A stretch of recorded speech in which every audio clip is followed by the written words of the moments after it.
Thank you.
Shri Gaudiya Bhagwan ki Shri Prabhupada ki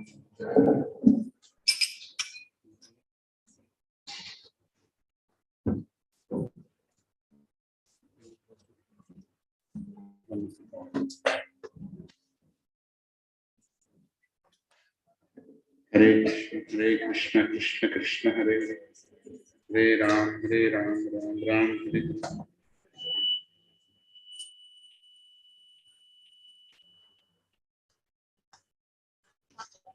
Keep it. Push it. Push it. The other one. Now keep the speaker one in front of the speaker.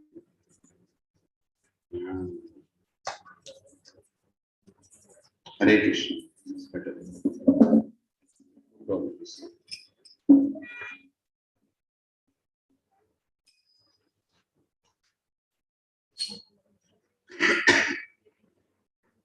So today is a special day in a place called Panihati in West Bengal. So we will discuss about the Panihati festival today. Hare Krishna. And we'll also discuss about Gauranga Mahaprabhu. There's a song written by Sarvabhauma Bhattacharya. Sarvabhauma Bhattacharya was the head priest of Jagannath Puri temple. And when Chaitanya Mahaprabhu visited him, obviously, Sarvabhauma Bhattacharya's bhakti was kind of covered by Yoga Maya of Mahaprabhu. So he could not recognize Mahaprabhu in the initial days. But later on, looking at the qualities of Chaitanya Mahaprabhu, he understood that he is the Supreme Personality of Godhead. And Sarvabhauma Bhattacharya is Swayam Brahaspati himself, who was incarnated 500 years back just to glorify Lord Sri Chaitanya Mahaprabhu. He has written this beautiful Ashtakam on Gauranga Mahaprabhu, on the beauty of Gauranga Mahaprabhu.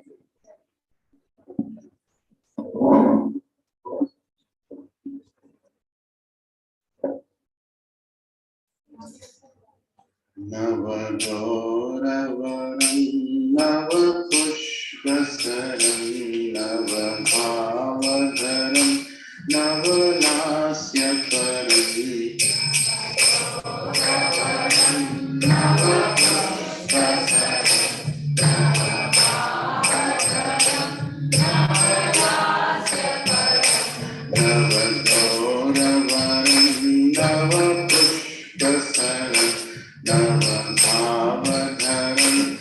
नवनास्य परम्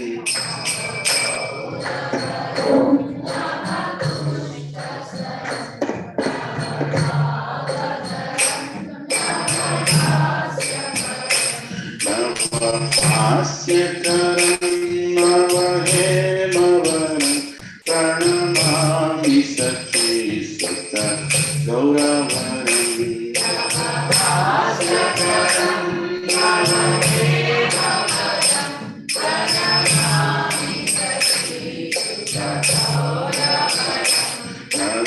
नवहास्यकरं नवहेमवरं प्रणमामि सचीसुत गौरवरम्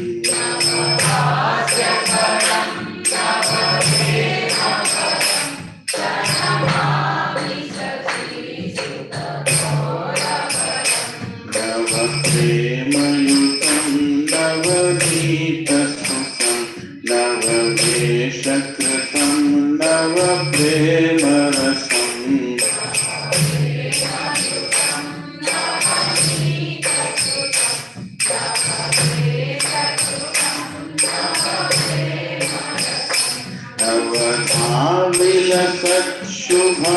नवधाविलसच्छुभप्रेममयं प्रणमामि सचीसुत गौरवरम्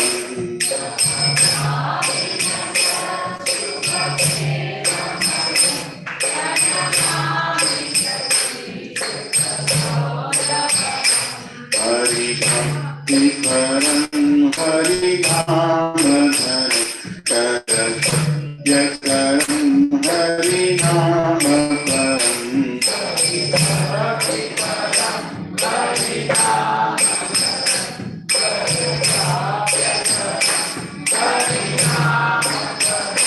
नयने सततं प्रणयाश्रुधरं प्रणमामि सचीसुत गौरवरम्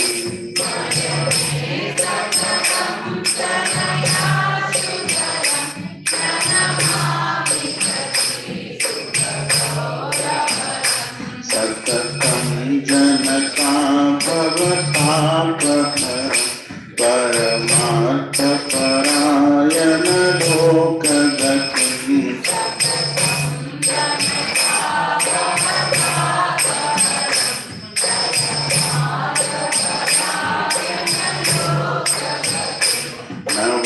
नवलेहकरं जगतापहरं प्रणमामि सचीसुत गौरवरम्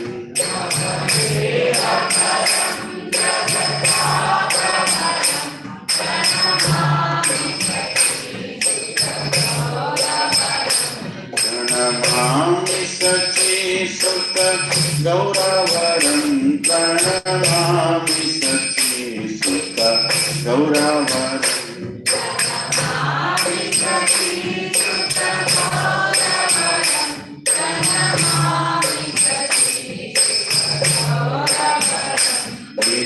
निजभक्तिकरं प्रियचारुतरं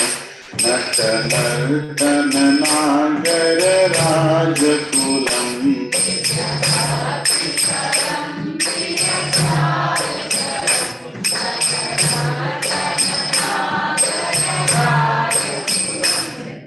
कुलकामिनी मानसलास्यकरं प्रणमामि सचीसुत गौरवरम्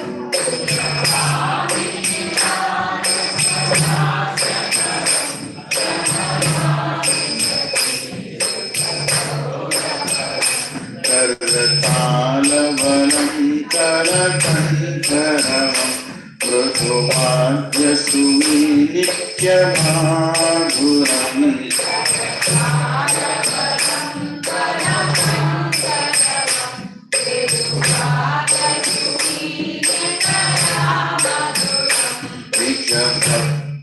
निजभक्तिगुणावृत्य नाट्यकरं प्रणमामि सचीसुत गौरवरम्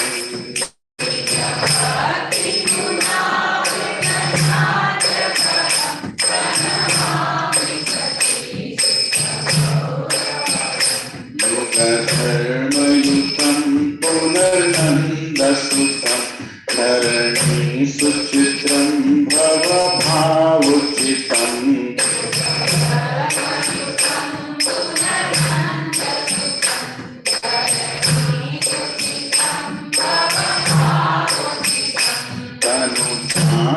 चितं निजवासयुतं प्रणमामि सचीसुत गौरवरं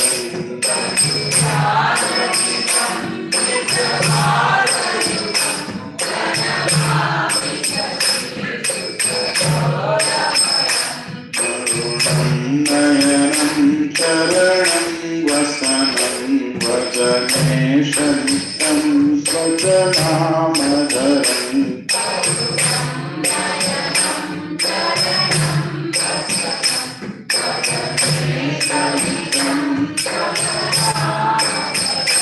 कुरुते सुरसं जगज्जीवनं प्रणमामि सचीसुत गौरवरम्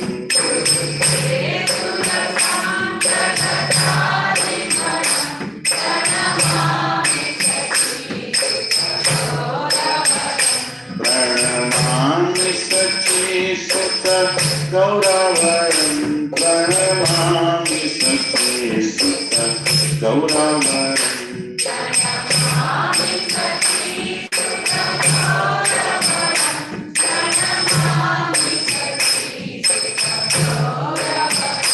प्रणमामि सचीसुत गौरवरं प्रणमामि सचीसुत गौरवरं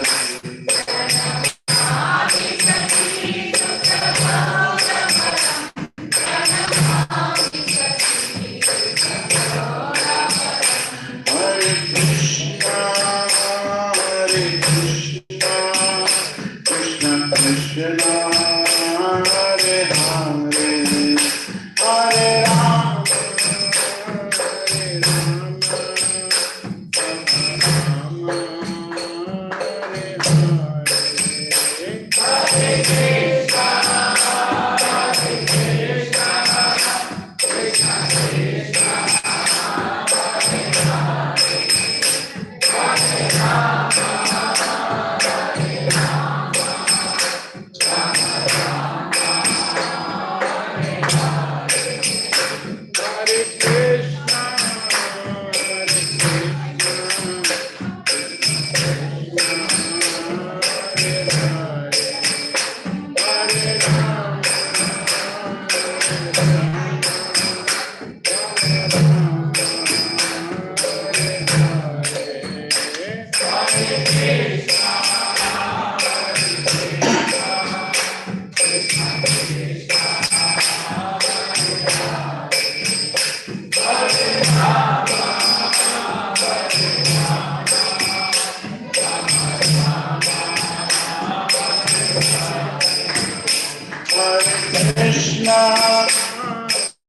Krishna, Krishna Krishna, Hare Hare, Hare Rama, Hare Rama, Rama Rama, Hare Hare. Krishna, Krishna, Krishna Krishna, Hare Hare, Hare Rama, Hare Rama, Rama Rama, Hare Hare, Hare Krishna, Hare Krishna, Krishna Krishna, Hare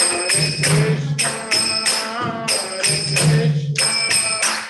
Krishna Krishna, Hare Hare, Hare Rama, Hare Rama, Rama Rama, Hare Hare, Hare Krishna, Hare Krishna, Krishna Krishna, Hare Hare, Hare Rama, Hare Rama, Rama Rama, Hare Hare, Hare Krishna, Hare Krishna, Krishna Krishna, Hare Hare, Hare Rama, Hare Rama, Rama Rama, Hare Hare.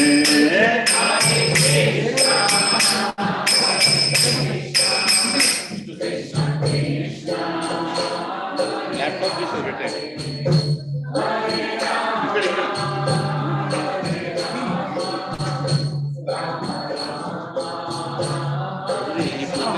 Hare Krishna, Krishna Krishna, Hare Hare, Hare Rama, Rama Rama, Hare Hare.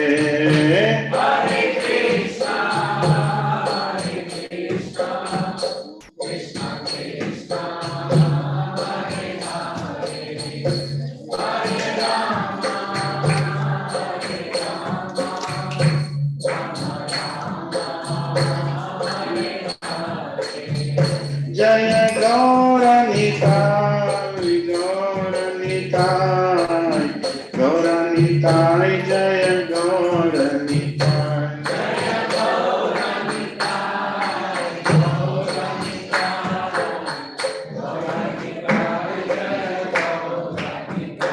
Jaya Jaya Prabhupada, Prabhupada, Prabhupada, Jaya Jaya Prabhupada.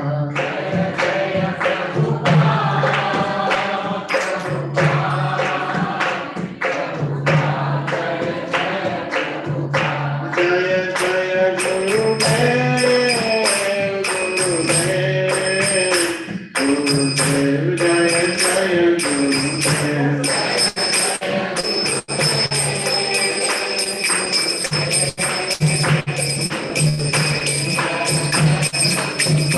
Nitai Gaur Hari Bol, Hari Bol, Hari Bol, Nitai Gaur Hari Bol.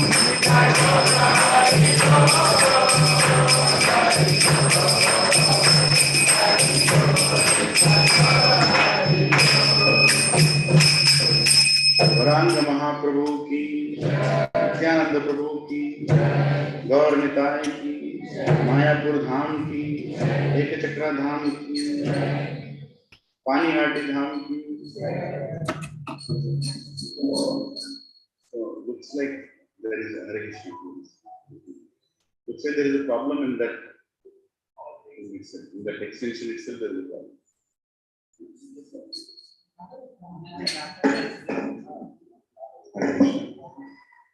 So it's in the invocation prayer center.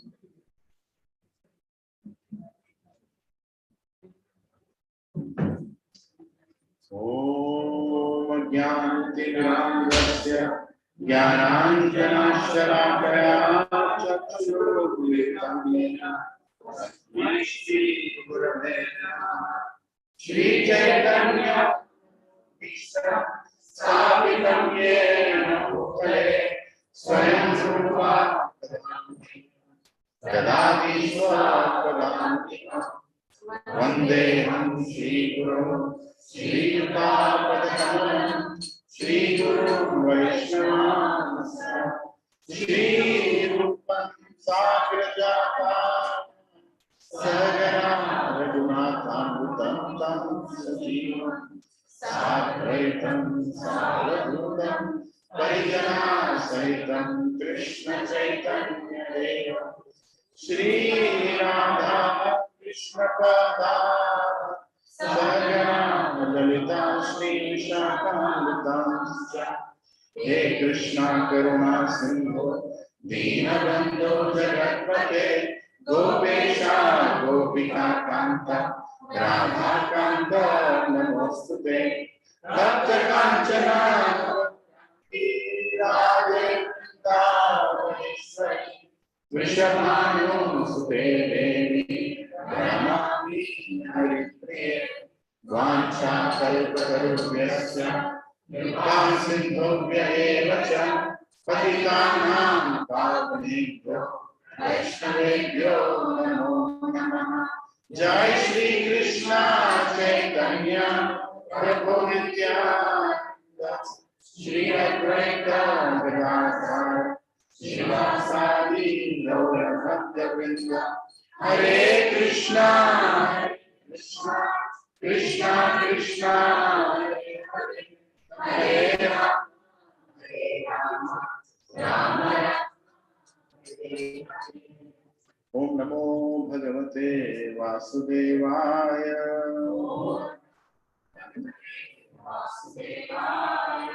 Om Namo Bhagavate Vasudevaya.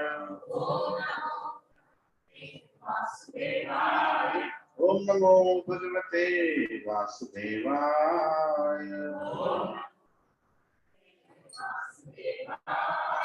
Narayana Namaskrityam Naram Chaiva Narottamam Devim Saraswatim Vyasam Tato Jayamudhiraye Nashtaprayeshu Bhadreshu Nityam Bhagavata Sevaya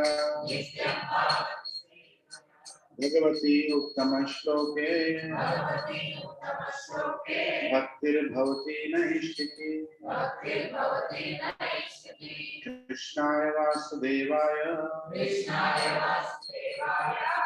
Devaki Nandanaya Cha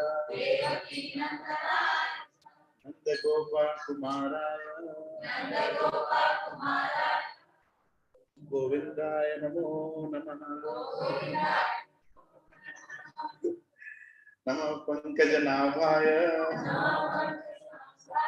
Namo Pankajamaline Namo Pankajanetraya Namaste Pankajangre Namo Mahavadanyaya Krishna Prema Pradayate Krishnaya Krishna Chaitanya Namine Gauratvishe Namaha Namo Brahmanyaya Devaya Brahmanahitaya Cha Jagatitaya Krishnaya Govindaya Namo Namaha Namah Om Vishnupadaya Krishna Prasthaya Bhutale Srimate Bhakti Vedanta Swami Niti Namine Namaste Saraswati Deve Gauravani Pracharine Nirvishesha Shunyavadi Pasyatya Deshakarine Jai Shri Krishna Chaitanya Prabhu Nityananda Shri Advaita Gadadhara Srivasadi Gaura Bhakta Vrinda Hare Krishna Krishna Krishna Hare Hare Hare Rama Rama Rama Hare Hare Kukaroti Vachalam Pangam Gayatri Mande Shri Guru Dinataranam Shri Paramananda Madhavam Shri Chaitanya Ishwaram Om Pavitro Va Sarvavastam Gato Pivan Yat Smaret Pundarikaksham Sabhyabhyantaram Suche Shri Vishnu Shri Vishnu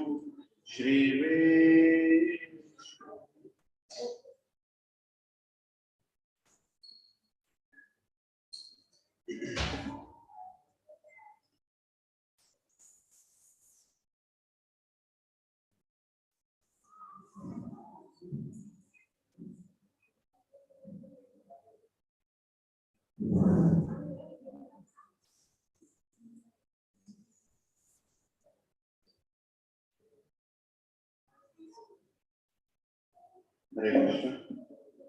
There should be another mic. Where is another mic? Mark. The speak is on. I think there is some disturbance.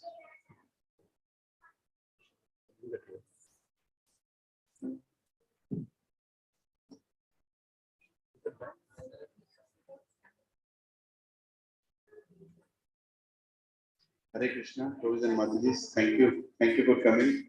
Yet another Sunday evening.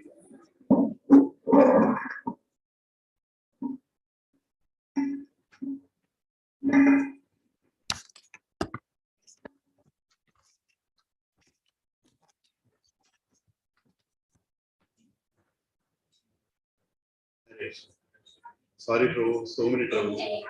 One after the other, one after the other. Yeah, you can remove that and keep this. Remove the white plug. Yeah. Just put everything to this. Yeah.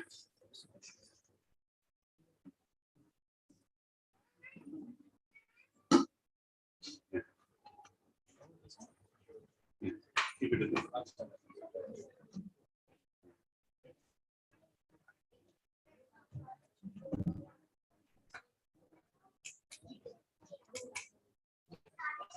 It's good. Everything is good. Yeah, everything is good. Hare Krishna. So, today we are going to discuss. So, if you all remember, in 12th chapter, we started discussing Krishna presenting himself as a person, right? So, the last 2 weeks we were discussing about Krishna presenting himself as a person, and then we discussed about how Krishna wants us to serve him. Right? Now that he is a person, we all understood that he is a person. Now, person has likes and dislikes. Person has priorities, right? So then, the second part of the 12th chapter, we discussed about how different devotees surrender to Krishna. Right? Last week, if you all can recap, we discussed about how devotees surrender to Krishna. Meaning, if you all can recollect, what is the highest form of surrender that Krishna was expecting? There are 4 levels. Give your mind and intelligence, right? First, Krishna says, give your mind and intelligence. And then, which is most difficult thing to do, your mind and intelligence, everything. Then Krishna says, okay, if you can't do that, then do what? Work for me, right? Work for me. And then he says, okay, if you can't work for me, then do what? Give the results of your work, right? Give the results of your work. And if you can't give the results of your work also, then what? Engage in understanding the knowledge. Get the knowledge from me. Sit down and hear the knowledge from me. That is the best thing that you can do. And the least thing you can do. Or finally, madhyajimam namaskuru. Just pay obeisance to me. Right? Of course, obeisance is not lesser than taking knowledge. Actually, obeisance is the highest. The greatest of the devotees are paid obeisances. So now, after Krishna has explained all this, next Krishna is going to go to the next level, where he is going to actually speak what are the qualities that he likes in a devotee. Right? Now, this is a very, very confidential knowledge, if you actually look at it. Because if you develop these qualities, then Krishna will love you. You will go back, come back to Godhead. Right? It's a perfection of bhakti. A lot of people, they are hesitant to know this part of the Bhagavad Gita. They don't like to know. Why Krishna will love me, they don't like to know. Because they just want Krishna to love them, irrespective of what they are and what they are not. If a wife tells a husband, you have to be like this for me to love you, husband doesn't like it, isn't it? I'm married to you, you're supposed to love me, that's it. Or, I'm married to you, you're supposed to love me. That's the expectation of the wife also from the husband. But if the moment he says, these are the qualities I like in you, then it's a big problem. Isn't it? Are you able to connect to what I'm saying? Is it practically true? Yeah? If the boss says, if you do this, then only I like you. It's very difficult to work under the boss, right? Yeah. So naturally, this part of Bhagavad Gita, except devotees, nobody likes. And that is why it is in the 12th chapter. A lot of people stop by 7th chapter, 8th chapter itself, they resign. If you have come till 12th chapter and you are reading this, that means Krishna is merciful on us. That he is actually going to tell the qualities of a devotee. Right? And we all have to endure those qualities. It's very much possible. It's very much possible. It's not that it's impossible. Actually, we have those qualities, but those qualities have become dormant. They have been covered by our conditionings, covered by our maya or priorities.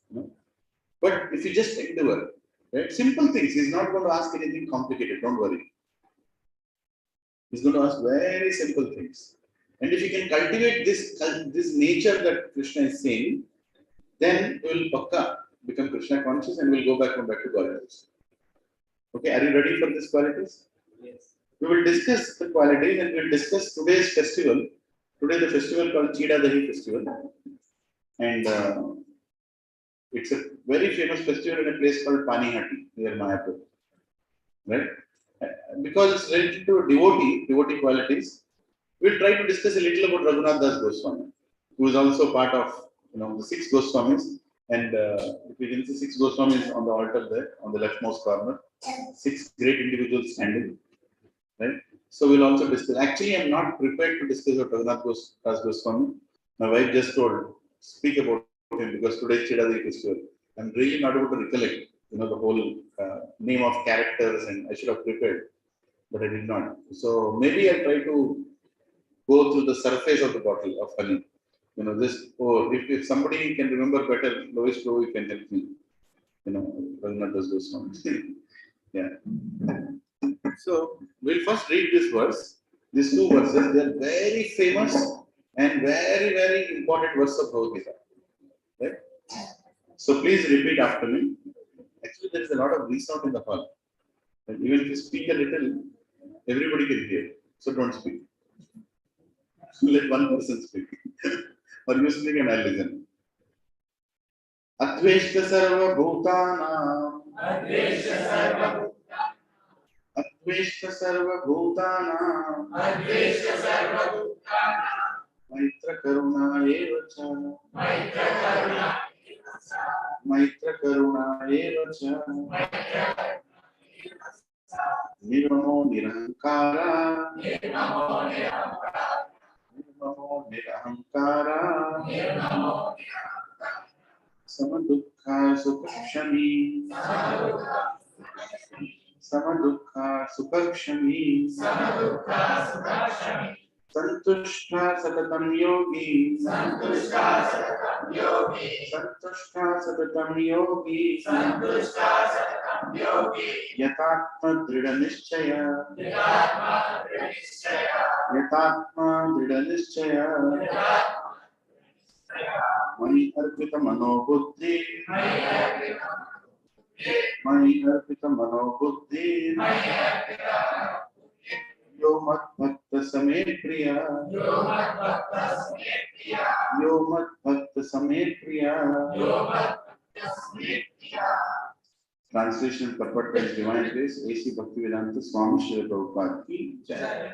But this one I'm going to read word by word also. It's very beautiful. Each word of Sanskrit defines who is a devotee. Right? So please repeat after me. Adveshta, Advesha non-envious. non-envious. Sarva Bhutana, Sarva bhutana. towards all living entities. Towards all. Maitreya, Maitreya. Maitra, Maitra. friendly. Friendly. Karuna, Karuna. kindly. Kindly. Eva, Eva. certainly. Certainly. Cha, Cha. also. Also. Nirmama, Nirmama. with no sense of proprietorship. With no sense of proprietorship. Nirahankara, Nirmama. without false ego. Without Sama, sama. equal. Equal. Dukkha, Dukkha. in distress. Distress. Sukha, Sukha. and happiness. And happiness. Shami, Shami. forgiving. Forgiving. Santushta, Santushta. satisfied. Satisfied. Satatam, Sadatam. always. Always. Yogi, Yogi. one engaged in devotion. Engaged in devotion. Yatatma, Yatma. self-control. Self-control. Drida nischaya, Nishchaya. with determination. Determination. My, Mai. on to me, up to me. Arpita. Arpita, Arpita. engage. Engage. Mana, Mana. mind. Maya. Buddhi, Buddhi. and intelligence. And Here, yeah. one who, One who. Mad Bhakta, Madbhakta. my devotee. My devotee. Sah, Sah. he, He. may, Me. to me, To me. Priya, Priya. dear. Dear. Please repeat the translation. One who is not envious, One who is not. but is a kind friend to all living entities. who does not think himself a proprietor who does not think himself a proprietor, and is free from false ego, and is free from false ego, who is equal in both happiness and distress, who is equal in both happiness and distress, who is tolerant, who is tolerant, always satisfied, always satisfied, self-controlled, self-controlled, and engaged in devotional service and engaged with determination. in determination. His mind and intelligence fixed on me. His mind and intelligence fixed on me. Such a devotee of mine is very dear to me. Is very dear to me. Beautiful, right? Actually, I was struggling to find time to prepare for today's class. Then somehow I sneaked in and because there's a beautiful verse, right? We have to hear from seniors. When we hear from seniors, we get to no input, no output. Right? I have nothing inside. So it has to come from upar se, idhar se. Right? That is parampara. So I was browsing. Then I heard from His Grace Gauranga Darshan Prabhu. I got some little time to hear from Gauranga Darshan Prabhu. In fact, there is a 1.5 hour lecture of Gauranga Darshan Prabhu on these two verses. I strongly recommend everyone to hear that. It's a beautiful. Then in that list, I found Subara Prabhu lecture also. YouTube. Just came, Tapaki came. So a little bit I heard. And then I also heard from Srila Prabhupada. Srila Prabhupada gave a lecture in Bombay, in Juhu Temple in 1974 on these two verses. And that lecture was heavy. Right? I was also hearing while coming, right? Part you were hearing. Right? Prabhupada was like literally taking a nail and a hammer and tap, tap, tap, tap, tap. He was like, without any compromise, he was explaining the qualities of a devotee. Right? And he was also explaining the qualities of a non-devotee. So these verses are very, very important. Now what we'll do is we'll read the purport and then we can get into discussion, right?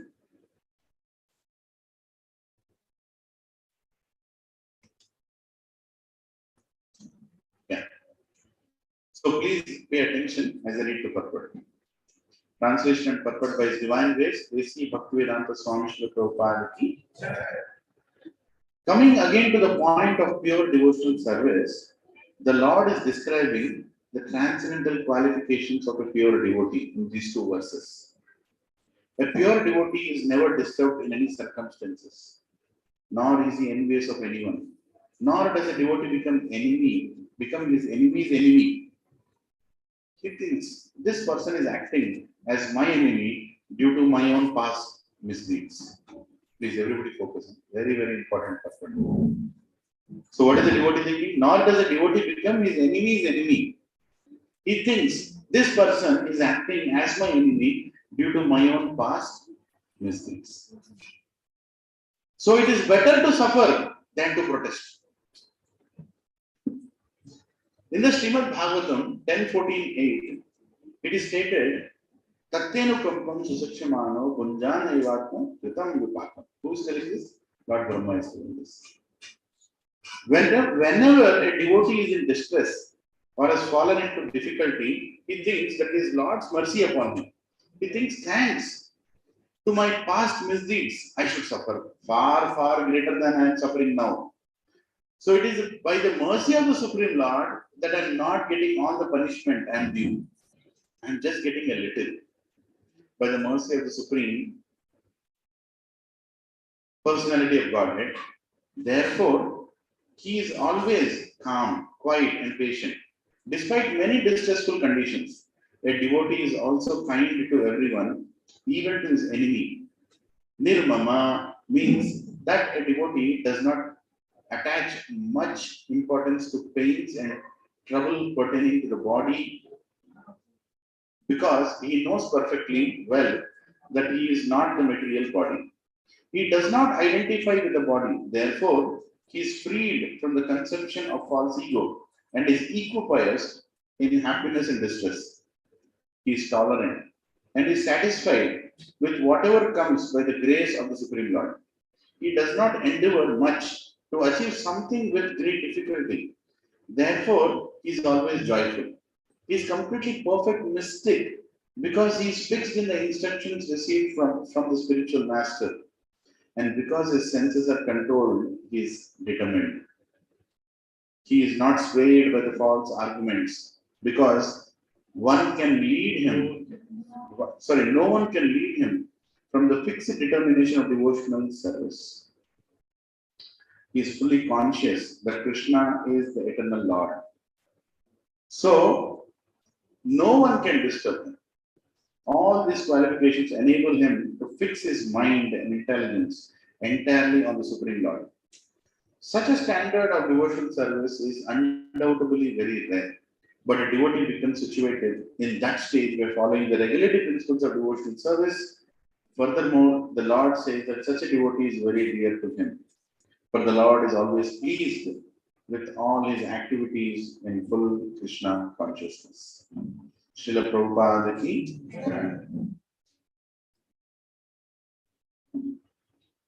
So, had it not been the mercy of A.C. Bhaktivedanta Swami Srila Prabhupada, we would not have received Bhagavad Gita in such an easily understandable way, right? And he is so beautifully explaining the qualities of a devotee. And so, Prabhupada says that if you want to understand the quality of rice in a rice bag, you don't have to eat the entire rice. You can just eat a little bit of rice from the rice bag and tell this is the quality of rice, isn't it? When we go to the rice shop, what do? We just take a little rice, we see like this, keep it back and say, give me this, isn't it? In the same way, if you want to understand the quality of God, you don't have to become God. We are part of God. And if you can see some truthfulness in us, little truthfulness in us, if you can see, just imagine that Krishna is full of truthfulness. If you see some good quality in us, just imagine that Krishna has full of the good, Krishna is full of the good quality, right? If we are merciful to somebody, Krishna is all merciful to everybody. Right? So to understand God, we have to understand ourselves. That is why Bhagavad Gita starts with science of self-realization. First, we should understand ourselves. Then automatically we'll understand what is God. So Prabhupada says that say if you have 5 children, it's very difficult to understand that example because this is having one child itself is a big issue. People are thinking, oh, one child is enough. But let me take that example, right? Having 5 children. If somebody has 5 children, can the father be partial to one child and not partial to another child? Yes, he can be. Come on. If 2 children are more favorable, they are always listening to what the father says. 3 children are always, not listening. It's natural that the father will be a little partial. He'll spend more time or more focus on those 2 children who are following him. And he'll also spend some different kind of time with the 3 children who are not following him. But it's not that he doesn't love all the 5 children. He loves all the 5 children. But it's natural for us also, for in our company, in our offices, when you have 5 subordinates, 2 are listening, 3 are not listening. What do you think you'll do? You'll promote those 2, right? And you'll keep encouraging the remaining 3. So the tendency is there. The tendency is there. The same thing even God also does. We're all God's children. But if somebody becomes a devotee, he immediately becomes very dear to them. Right? He immediately becomes very favorable to them. He's all the time thinking about his devotees. And his devotees are always thinking about him. Right? So it's very natural. So if you see this quality in us, you can also expect to see that quality in God. Because we got that quality from him only. So, actually there is a conversation between Yudhishthir Maharaj and Maitreya Muni in Srimad Bhagavatam, where the question is asked, how come Lord Vishnu is very favorable to the demons, Devatas, and not to the demons? Right? That conversation happens. And there also he explains, it's not that, both are coming from him only, right? Who are demons and who are Devatas? Both are coming from him only. One are Diti's children, the second are Aditi's children, right? But both are coming from him only. So then, how can God be partial to, Devatas versus, Rakshasas? Well, he's not partial, but he is partial. Because he likes to take care of children who are following his orders.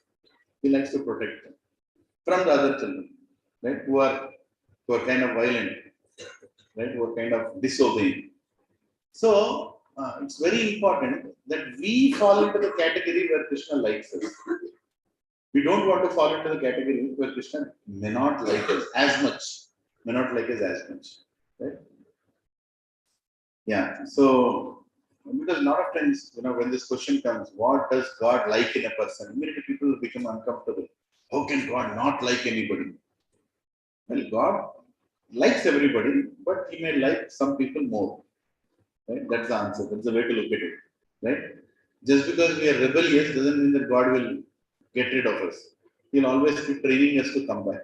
We are all here in this material world right now on this today, 12th of June 2022, because we all have rebelled. Right? The day we become surrendered and devotional, we will not be here. We'll go back. Krishna is not going to wait. Even a second, he is not going to wait. When we are ready, don't think that Krishna, the inward entry into Golok only happens on Tuesdays and Thursdays or something. Nothing like that. The day you are ready, whether it is Thursday, Wednesday, Friday, Saturday, Sunday, immediately you go. Immediately you go. Because Krishna is waiting. This may not apply to pure devotees who come here for a purpose. Pure devotees, they come here to serve Krishna, they stay here until they want to serve Krishna, and they'll go when their service is over. But ordinary people, when they are performing Vaidhi Bhakti and they achieve devotion to Krishna, when they are ready, when they are completely trained, Krishna comes and takes them. Yeah. So here, let us meditate on some of these qualities. But before that, as I said, today is Panihati festival, and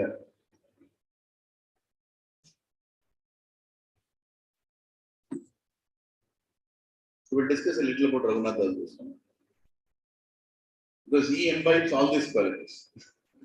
There is none of these qualities that Raghunath Das Goswami doesn't have. I'm trying to remember the names, but I'm sorry, I'm not able to remember the names. I think Majumdar, his father's name is Govardhan Majumdar. Thank you. They're two brothers, Govardhan Majumdar and yeah. Anyway, that's okay. Let's keep the details a little away. So there are these two great landlords, right, in Bengal, and they were not ordinary landlords. They were like really, really rich. I can say the Adanis or Ambanis of India. That kind of people they were. And Govardhan Majumdar was one of the brothers and the prime keeper of all the properties. And he had only one son. And his name is Raghunath. Right? And ultimately became Raghunath Das Goswami. So when Raghunath was born, many years back I heard this story, so please forgive me for the details, mistakes in details. He was predicted that he is going to become a very big saint. And as soon as his father heard that, he was not very comfortable. Because who will take care of my properties? Who will, this whole jaidad and this big money, who will take care of all this? If my son becomes a saint. So he was kind of reluctant to send his son to any saintly person. Right? But the destiny is, the whole plan is, Raghunath Das Goswami is not an ordinary person like you and me. He is a pure devotee coming for a purpose. So when he was very young, one of the Brahmins visited his house, right? Govardhan Majumdar's house. And that time he told, there is a very saintly person in the nearby locality. I'll take your son there. He said, okay, any saint is okay. He was not that much concerned at that point. So this Brahmin took him to Advaita Acharya. Advaita Acharya is there. And you know who is Advaita Acharya? Advaita Acharya is Swayam Narayan, Swayam Vishnu, who appears in the mood of Lord Shiva. Right? So he takes him to Advaita Acharya. And Advaita Acharya, looking at this boy, says, I want to take him to a pure devotee. Advaita Acharya himself is a pure devotee. I want to take him to another pure devotee. Where he wants to take him? To Haridas Thakur. Now, Haridas Thakur is Namacharya Haridas Thakur. So he takes him to Haridas Thakur, and Haridas Thakur looks at Raghunath Das Goswami, and he smiles and he says he's going to be a great devotee. Like that. He immediately blesses. And see the association of a pure devotee, that immediately Raghunath's complete consciousness is already a pure soul, but it becomes more and more, attracted to Krishna because of the blessing of Haridas Thakur. This is a secret meeting that a lot of people don't know, right? Which happened at Raghunath Das Goswami's childhood itself. And then Raghunath Das Goswami, he was not Raghunath Das Goswami, Raghunath he was, but we call him like that. So, as he grows, he becomes very handsome as a person, very beautiful, very attractive. And he is very much naturally inclined for renunciation. Though he has so much money and wealth, but he's not very attracted to it. His father is like, come on, let's double our income, let's double the properties, let's double. But Raghunath is not that much interested. He's like, okay, just working on it. So, then his father understands that we have to tie him somehow, otherwise this fellow will run away. So the best way to tie is get him married. So they find a beautiful girl, nice Mataji, and get him married. So he's married now. But somehow in marriage life also he's not that, he's a good husband. But he's not like, the enjoying kind, and he's like peaceful and happy with whatever he gets. So he understands that Lord Sri Chaitanya Mahaprabhu is in the nearby place. So he has a desire to meet Chaitanya Mahaprabhu, and he actually meets also. And then Chaitanya Mahaprabhu, he tells, I want to take sannyas. I want to dedicate my life to Krishna consciousness. And Chaitanya Mahaprabhu says, no. You don't have to do that. You go back and do your duties. Right? And when you're ready, I will tell you. When you're ready, I will tell you. Let's be in touch, but go back and do your duties. A similar instruction he also gives to Rupa and Sanatan. And Rupa and Sanatan surrender. So Raghunath Das Goswami goes back. He is doing his work, but he is not very, interested. Actually, Chaitanya Mahaprabhu tells Raghunath Das Goswami that you should work like a wife who is attracted to a paramour, but she's serving her husband. So nobody knows. So your husband never knows that you're actually attracted to somebody else. You see, it's a very subtle example. It's a very subtle example that take it in the right spirit. That a wife should be very chaste to her husband. But if for any reason she gets attracted to some other person, then her husband should not know, right? That she's attracted. So how she'll serve the husband? She'll serve him even more. She'll keep him so happy that he'll never get out of it. So Raghunath Das Goswami gets an instruction that serve your material responsibilities in such a way that nobody will get a doubt that you actually are in love with Krishna. Like that. So he is serving like that. Right? But he is completely inside, he's waiting for the mercy to come. He's not totally interested. And then one day what happens, in a place called Panihati, which is very close to Mayapur, there Nityanand Prabhu, so Chaitanya Mahaprabhu has already gone to Jagannath Puri. And Nityanand Prabhu and his associates, all of them are preaching in that area of Bengal. So they come to this place called Panihati, and there Nityanand Prabhu is Swayam Balaram and Avadut. You can't understand what Nityanand Prabhu does. He'll suddenly hug somebody, he'll kick somebody, he's totally in a different Avaduta mode, Yeah, totally Krishna conscious. You can't judge him with his actions. So Nityanand Prabhu is sitting, and some of his associates are sitting there. And then from far away, Raghunath Das Goswami sees Nityanand Prabhu. And he thinks that if I want to get mercy of Sri Chaitanya Mahaprabhu, I have to get mercy of Nityanand Prabhu. Nityanand Prabhu will approve, then automatically Chaitanya Mahaprabhu also will approve me to take sannyas. So from very far away, he pays obeisances. Really, outside that gate somewhere. Nityanand Prabhu cannot see him also. Of course, he can see him, he's a supreme person. But he pays obeisances there and he stands behind. He is very hesitant to come in the front. So immediately one associate of Nityanand Prabhu tells Nityanand Prabhu, hey Nityanand Prabhu, oh dekho, Raghunath, chor, he's stealing your mercy without your permission. Immediately Nityanand Prabhu, bring that thief here. Right? And then they bring Raghunath Goswami there, and Nityanand Prabhu looks at him and says, you are trying to steal? You're trying to steal my blessings? Like that. And Raghunath Das Goswami is like, I need your blessings. Right? Then he keeps his feet on Raghunath Das Goswami. He says, go, I will bless you today, but you have to do me something. He says, what do you want me to do? He says, you have to give a feast to all this village. Today you have to serve all these villagers here with some special kind of prasadam. Is anything I'll make for you. Please tell me what you want. Now Raghunath Das Goswami is a multi-millionaire. Right? He has so much money also. So he can arrange anything. But Nityananda Prabhu, no, he wants to see the desire. He knows that he can buy everything, but he wants to see how he is going to get all these things. So he tells him the most difficult type of prasad. He says, you have to make prasad with chipped rice and curd and fruits. This is the prasad that you have to make. Make that and offer it to Krishna and feed all these villagers. So then, in that village of Panihati, Raghunath Das Goswami, immediately declares, go and find where is chipped rice. You know what is chipped rice? Atkul. Okay? It's the cheapest form actually. When a beggar comes to your home, if you have chipped rice, you'll give that. Broken rice, just give it to them. Right?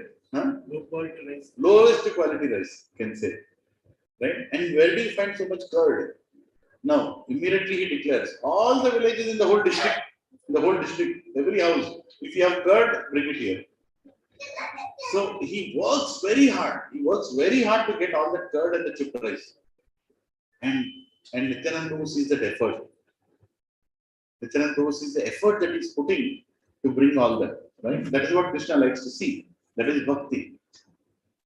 So then within few hours, all the villages around bring the chipped rice and dahi and fruits and berries, and they mix all of it, and then they make prasadam out of it, right?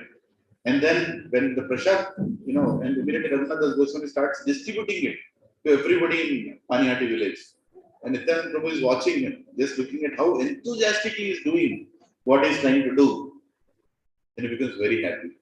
And Nityananda Prabhu also has that prasad, and he starts dancing. And it is explained that when Nityananda Prabhu was dancing, whole village is dancing, and along with Nityananda Prabhu, suddenly Chaitanya Mahaprabhu, who is that time in Jagannath Puri, appears in Panihati Dham and dances along with Chaitanya Mahaprabhu, along with Nityananda Prabhu.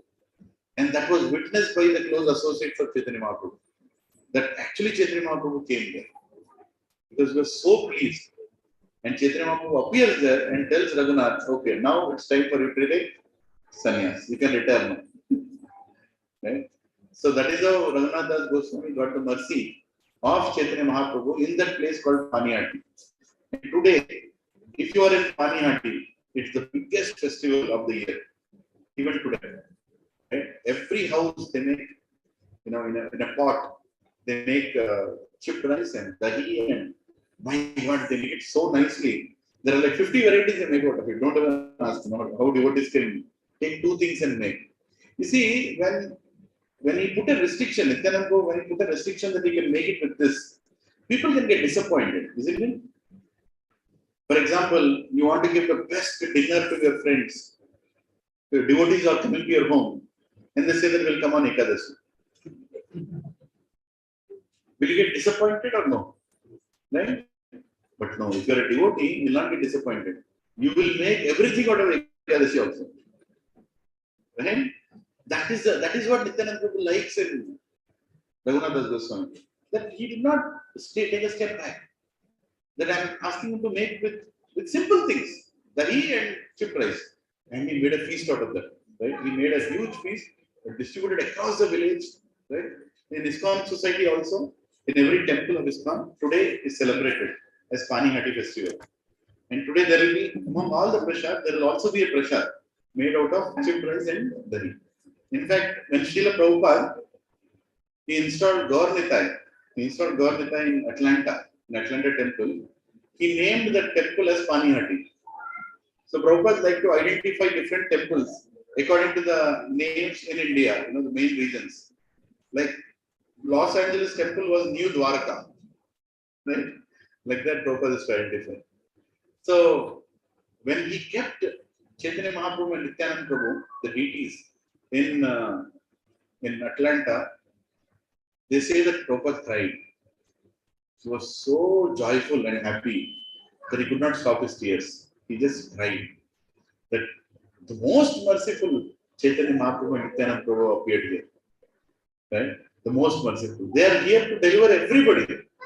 Literally deliver everybody. I mean, if you're interested, not interested, by mistake also you tell Hare Krishna, they'll come and deliver you. Right? That is the nature of this Nityananda Prabhu and Chaitanya Mahaprabhu. And more than Chaitanya Mahaprabhu, that is the nature of Nityananda Prabhu. Right? So Prabhupada cried it seems in the temple, looking at the deities. And that might be one of the only ISKCON temples where the main deities are Chaitanya Mahaprabhu and Nityananda Prabhu. Normally, if you go to any temple, Radha Krishna are in between. On the right side, you see Jagannath, Baldev, Subhadra. Left side, you see Chaitanya Mahaprabhu and Nityananda Prabhu. In Atlanta ISKCON temple, you will see Chaitanya Mahaprabhu and Nityananda Prabhu in between. Radha, I think Radha Shyam Sundar on the right side. And Jagannath, Baldev, Subhadra, I don't remember them keeping on. I think it is there. Yeah, I'm not able to remember. But they do have big Jagannath Rath Yatra. So that was, and His Holiness Jayapataka Swami Maharaj was given the responsibility of conducting Paniyati festival in that place every year. So look at the mercy which is only getting quadruplified year after year. That in spite of him having such a bad health, unbelievably bad health, with that kind of situation, you would not even think of leaving your house. And recently, he was almost in a very serious condition. He was going to leave his body. Every time people feel that he's going to leave his body anytime. Still, he traveled to US and he is in Atlanta right today doing the Paniyati festival. Right today. He does that. And we attended once when he was there. I think in 2010 or something, or 9, we went to Atlanta. We attended the festival when Jayapataka Maharaj was there. I could not see him in that condition. It was so, I will not say in pain, but it is not good situation. He can't sit, he can't, literally, his assistant has to keep a clip for his eye to be open like this. That is the situation. That time it was really bad. Now he's a little bit recovered, I heard, but I don't know. So, and there is one more amazing thing that happens on the festival day. So devotees make big, pots of prasadam with chida dahi and it's called chida dahi festival, dahi and all that, and they cover it with berries, strawberries, and this and that, and sweets, all that they do. And then there is these 3 or 4 pots that are kept, and the bidding happens. So who is going to buy this pot, right? No, Nityananda Prabhu's mercy, who is going to buy? And there is a big bidding that happens in the temple. I was also part of the bidding. So devotees from Boston, devotees from Charlotte, devotees from Atlanta, devotees from Texas, everybody, they come there. And then the bidding happens. Okay, who's going to take? So 1 year Boston wins. 1 year Atlanta wins, right? And literally, I remember, you should not put money to it, but devotees go ecstatic. More than $30,000 for one pot. We want it. That's it. And money is used for temple. That's the way of raising money for the temple activities. That's one of the pastime. And whoever wins the bid, then there is a toothbrush of Jagannath. Right? So the toothbrush of Jagannath is brought to pot by Jabba Maharaj carries it. Right? Whoever buys that final pot, the biggest bid, he will be beaten by the toothbrush. Tuck. He's going back to garden. So all these pastimes happen. So then Raghunathas Goswami, is the most pure devotee. And actually, he is one of the reasons why we have Chaitanya Charitamrita.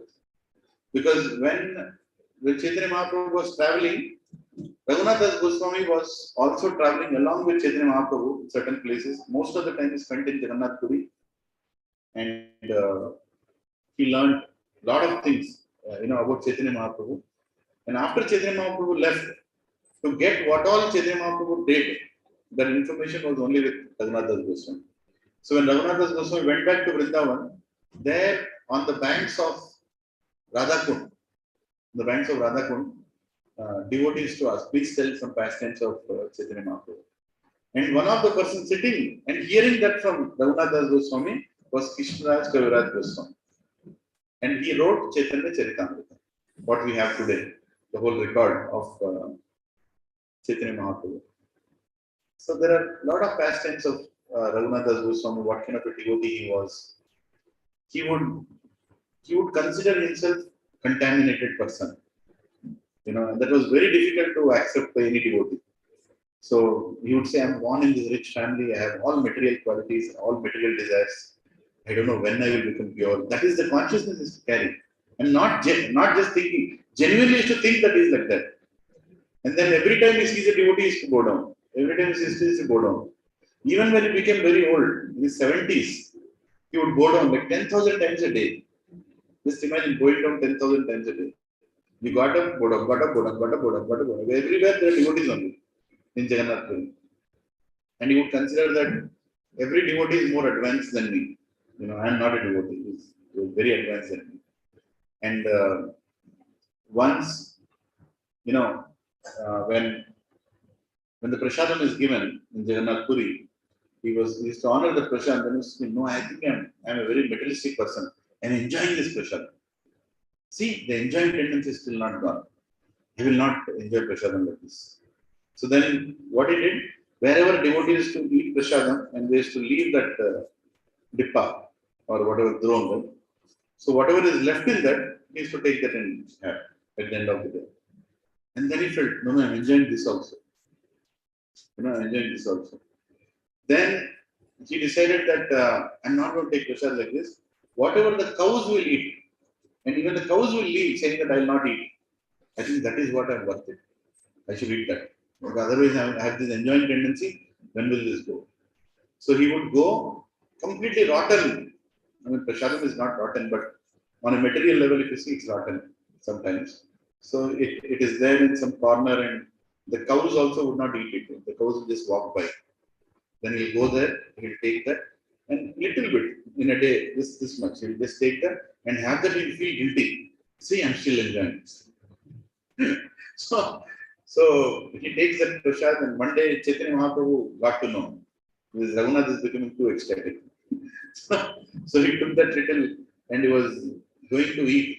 He only once in a day would eat that took this much of that which is left by the cows. So he took that and then he went to some corner somewhere and he was going to immediately Chaitanya Mahaprabhu came there. Hey Raghunath, what are you doing? I heard you are enjoying a lot. No, Mahaprabhu, I'm just chanting here and there. No, I heard you are having a lot of sense gratification. God likes to tease, like his devotees, play with them. Raghunath, you're hiding something behind, huh? I know something tasty you're hiding. So Raghunath is like, oh my God, this he cannot have. It's like rotten food, how can I give him? Then Chaitanya Mahaprabhu says, no.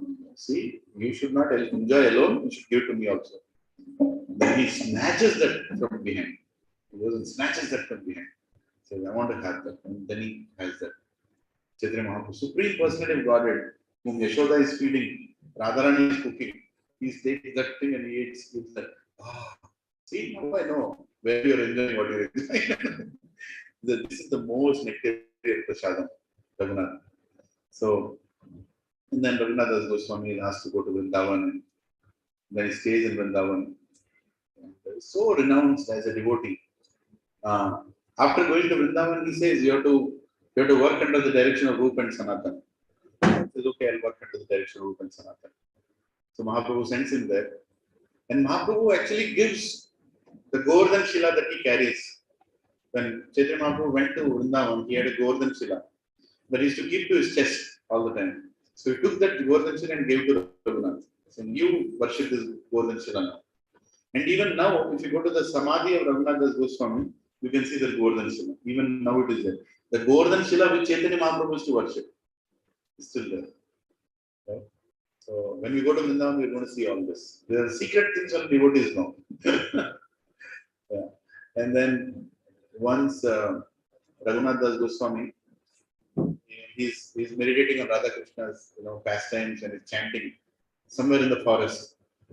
And he starts. Raghunath Das Goswami is not very concerned about his happiness or comforts. He would sit anywhere and chant.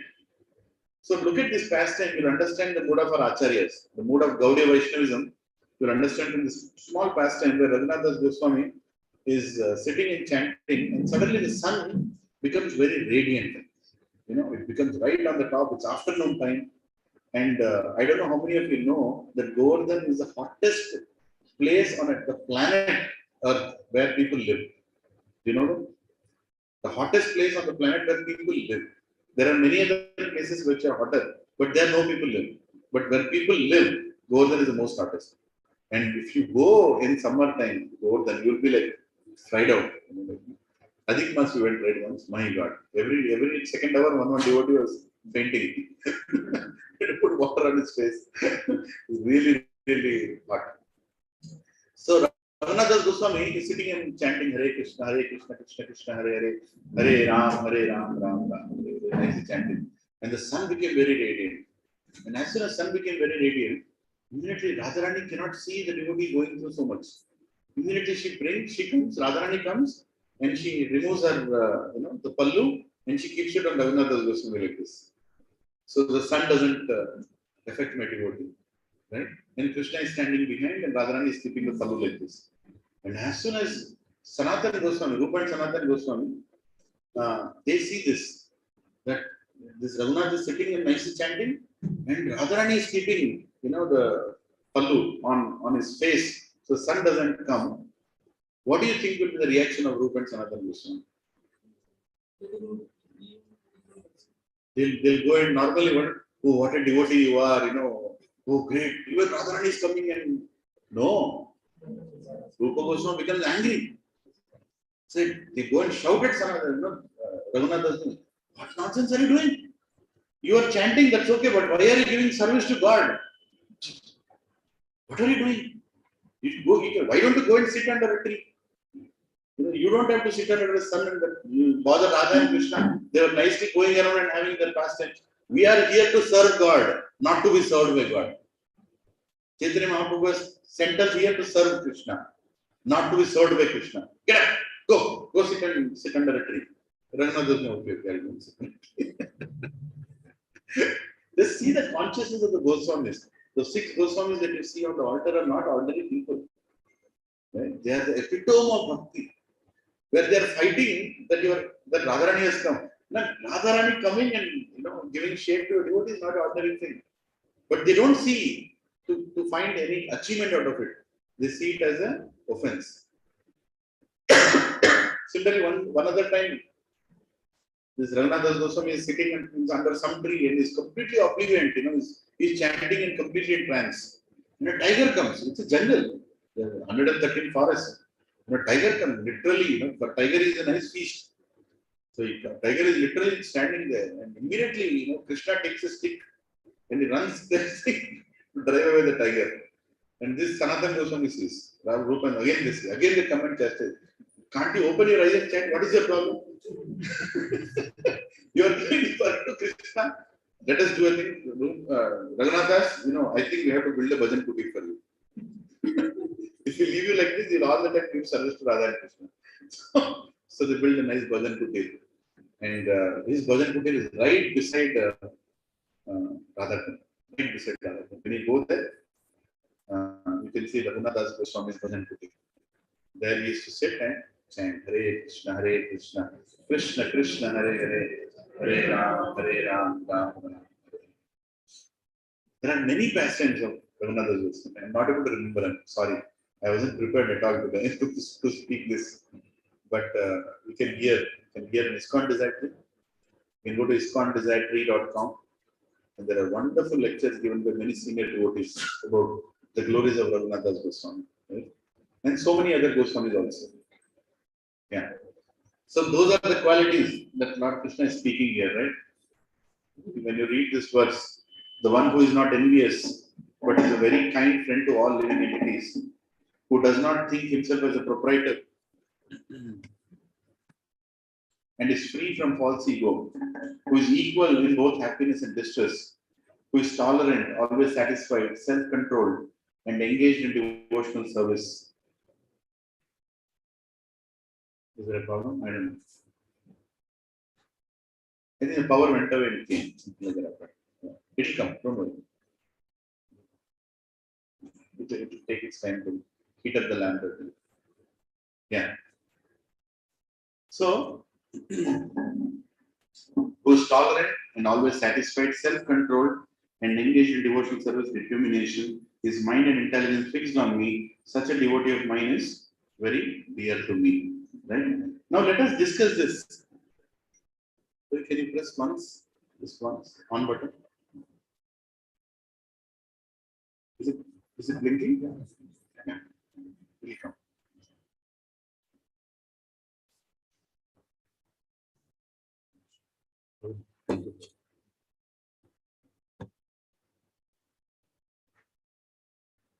Hare Krishna. Just check it once again. Is it blinking there? Then it will come. Huh? Status. Red is coming and going. Just click it once. Yeah. Yeah, it's coming. It started. Yeah, it's coming. Yes. Great. Yeah, because I wanted you to see the world. Let us discuss on each one of these qualities so we can get these qualities. Right? Do you want to discuss? Yeah, we all want to get these qualities. So if you see here, Krishna is basically saying one who is not envious and a kind friend to all living entities, who does not think himself as a proprietor, free of all false ego. Is Krishna speaking about any talent here? If my devotee should have good presentation skills, my devotee should know more Sanskrit, my devotee should have a lot of speaking skills. Does it say anything here? No. Krishna wants his devotee to have these qualities and use these qualities in service of Krishna. Right? We should never forget that. For example, some Mataji is cooking very nicely. Right? Krishna doesn't say what you're cooking, how many you're cooking. Krishna says these qualities. If you have these qualities, then he accepts that cooking. If you have these qualities, he accepts our service also. Right? Some of us are preaching, some of us are teaching, some of us are doing kirtan, some of us are cooking, arranging programs like today, Shilpa Mataji, she arranged a program here for all of us, right? All these things matter when we have these qualities that we should not forget. Right? So, what does it mean when Krishna says Adveshta? Adveshta, meaning non-envious. We should not be envious of anybody in this world. What does it mean to be envious? Can anybody tell? Pass on the mic.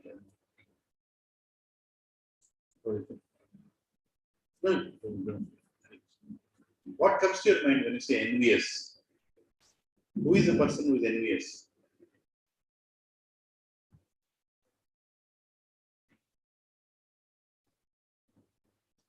Jealous. Yeah, being. Jealous. Yeah.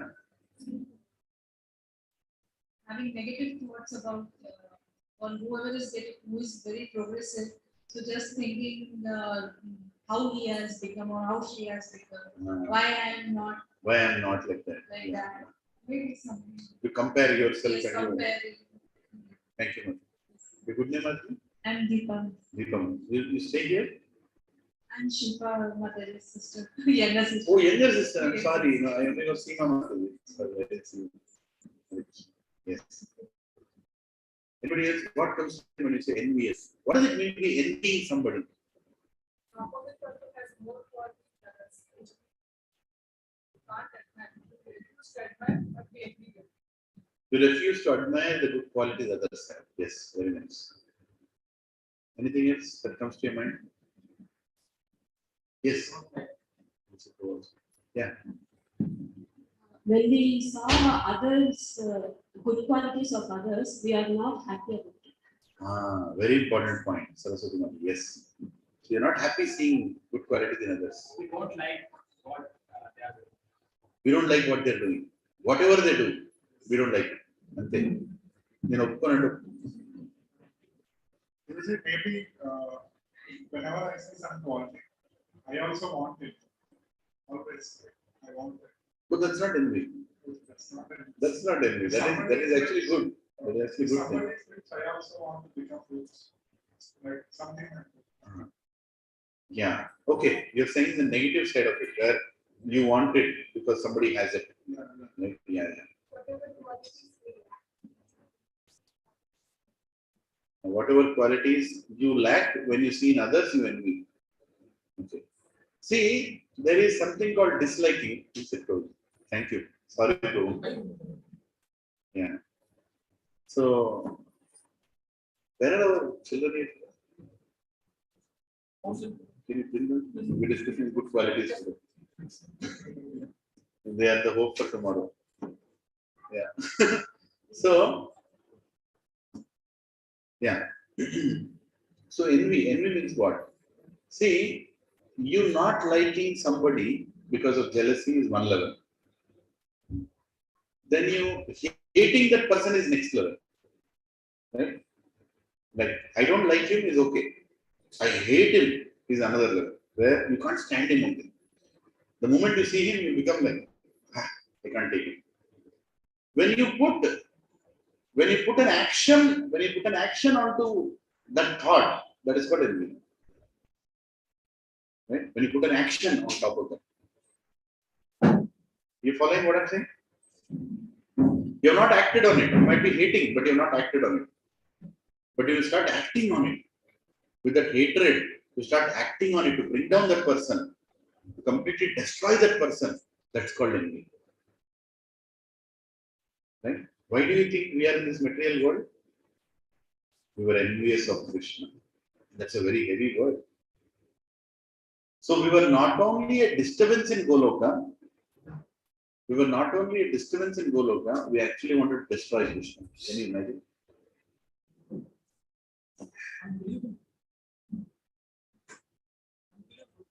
Yeah. Yeah. You can't. Because if he makes you remember what you did, you'll go mad. Yeah. Acharyas are telling them, we are all envious of Krishna. Envy means hatred put into action. Can you remember that? Yeah? Put your hatred into action. You are executing steps now that I want to destroy this person. Envy is not a thought, it's action also. It's action also. Envy, if you are envious of somebody, you can't stay calm. It is the highest level of enmity where you are going to act. That's it. Duryodhan was envious on Pandavas. He did not hate Pandavas. He hated Pandavas, but he was envious. Meaning, Is that the difference between jealousy and envy? Jealousy is only a thought, but envy is action. jealousy is thought. Eventually, if you don't control that jealousy, it results into envy also. Yeah. So, children, we were discussing about some qualities. That is the reason I called all of you. You can come in the front. Can't you come in the front? Yeah. You should know the meaning of these words, right? I was very bad in English, but by Srila Prabhupada's mercy, little words I'm learning. Yeah. So envy. No, Bhavika, you can come here. Snigdha is there. Come here. This is called protection in advance. Yes. Okay. Some qualities of devotees. We are discussing some qualities of devotees, which I want all of you to learn also. Right?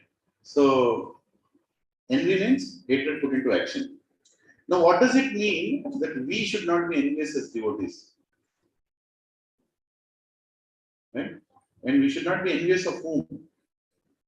Devotees or non-devotees also? Everybody. We should not be envious of anybody. And that quality when Krishna sees, then he opens the gates of Goloka and we can go back. Actually, Durga Ma is the one who kept the doors open. Krishna is standing behind the door and asking Durga Ma, please open, my son is there. And Durga Ma is like, you're always like this only. You'll allow him inside, he'll do some nonsense, and again he'll go. I'll not allow him until he becomes non-envious. Right? Mayadhyakshena prakriti sumyate satarachanam. Ketunanena kaunteya jagat viparivartate. That is the role of Durga. On his order, she is doing the duty. Adhyaksha, prakriti, who is not allowing us to come out of the three modes of mental nature. And when we become non-envious, she'll open the door and we'll go inside. So what does it mean to say that we are non-envious? Meaning we see Krishna in every living entity. Only then we can become non-envious. So let's go level by level, right? One is no envy towards others. How do you become non-envious towards others? When you see Krishna in every living entity. If you don't see Krishna in others, you cannot become non-envious. Simple. If there is a materialistic person outside who doesn't believe in God, it is impossible for a materialistic person to not be envious. Period. There is no discussion on that. He is pakka envious. The only hope of getting rid of envy is devotional service. Only if you perform devotional service, you can come out of envy. Only by performing bhakti, you can come out of envy. Otherwise, you will hate others. Devotee is the only one who doesn't hate anybody. Who doesn't hate anybody. What to speak of envy? Envy is the hatred put into action. Are you all following so far? There was a very famous saint, I don't want to name him. In late 1800s, he told that no need to worship God because God is in everybody, especially in poor people. So if you take care of these poor people, that is equal to worshipping God, actually more important than worshipping God. Right? And a new concept, he gave a name to that thing called Daridra Narayan. So there is Narayan, right? And there is Daridra Narayan. Daridra Narayan means that person doesn't have any money, he doesn't have food to eat. She doesn't have food to eat, he doesn't have any money. So we should take care of Daridra Narayan. If you take care of Daridra Narayan, then that is higher than serving God. You should hear the lectures of Prabhupada. Prabhupada gets really heavy on this.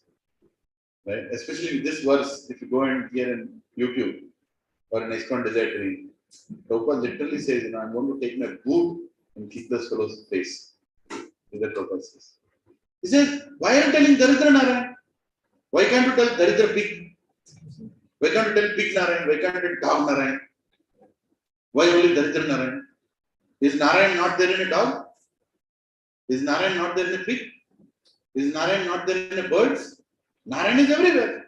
Why you have to pinpoint and say Daridra Narayan only for people who are poor? And on that you say Manava Seva is better than Madhava Seva. He is the one that saying whatever he was, he propagated. That saint went to a point where he said, instead of worshipping or growing tulasi, better put a brinjal tree. Can you imagine?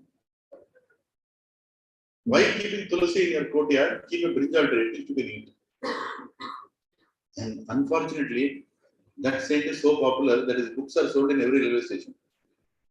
And he is called as a saint also. Tulsi Maharani is Bhakti, she gives Bhakti. Right? And he is rejecting Tulsi also. Anyway, our agenda is not about that person. Our agenda is to understand that when you are non-envious, that means you see Krishna in everybody. Right? Because they say that, in that institution, so-called institution, they say that you can eat meat also. You can feed anything. You can just enjoy, you can. Because Narayan is only there in Daridras. So feed the Daridras. You can feed you can give meat also, no problem. Why can't you see Narayan in the bird?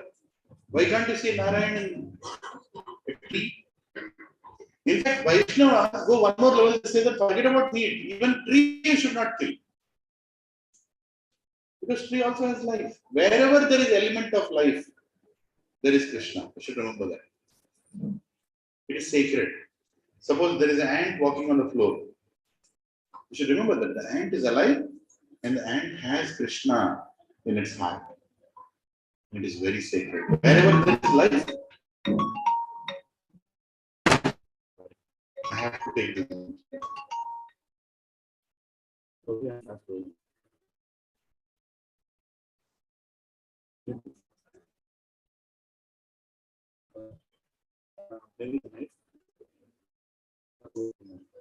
Yeah. Yeah. So wherever there is life, the Vaishnava sees Krishna in it. And when he sees Krishna in it, he becomes very attracted.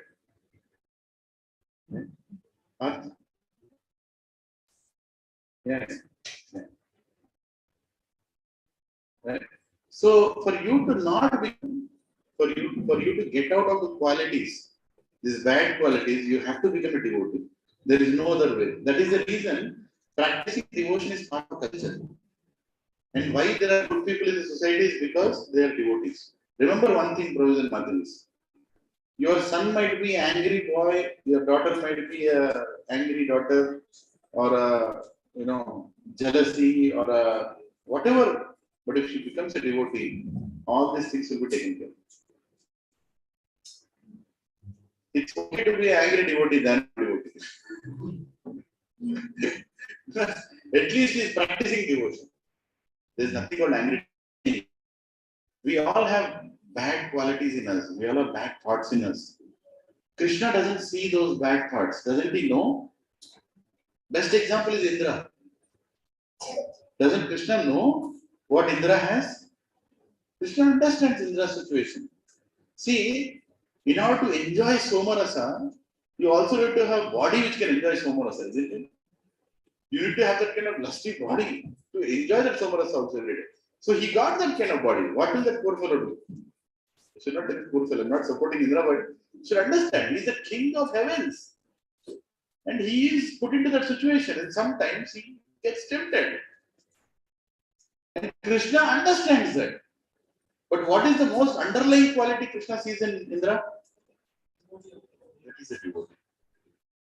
That is the reason he always forgives Indra. He never punishes Indra. Even though Indra, oh my God, Bhagavatam, if you read now, you really doubt, how come this is mentioned in Bhagavatam? Like, even today people will hesitate to do what Indra did.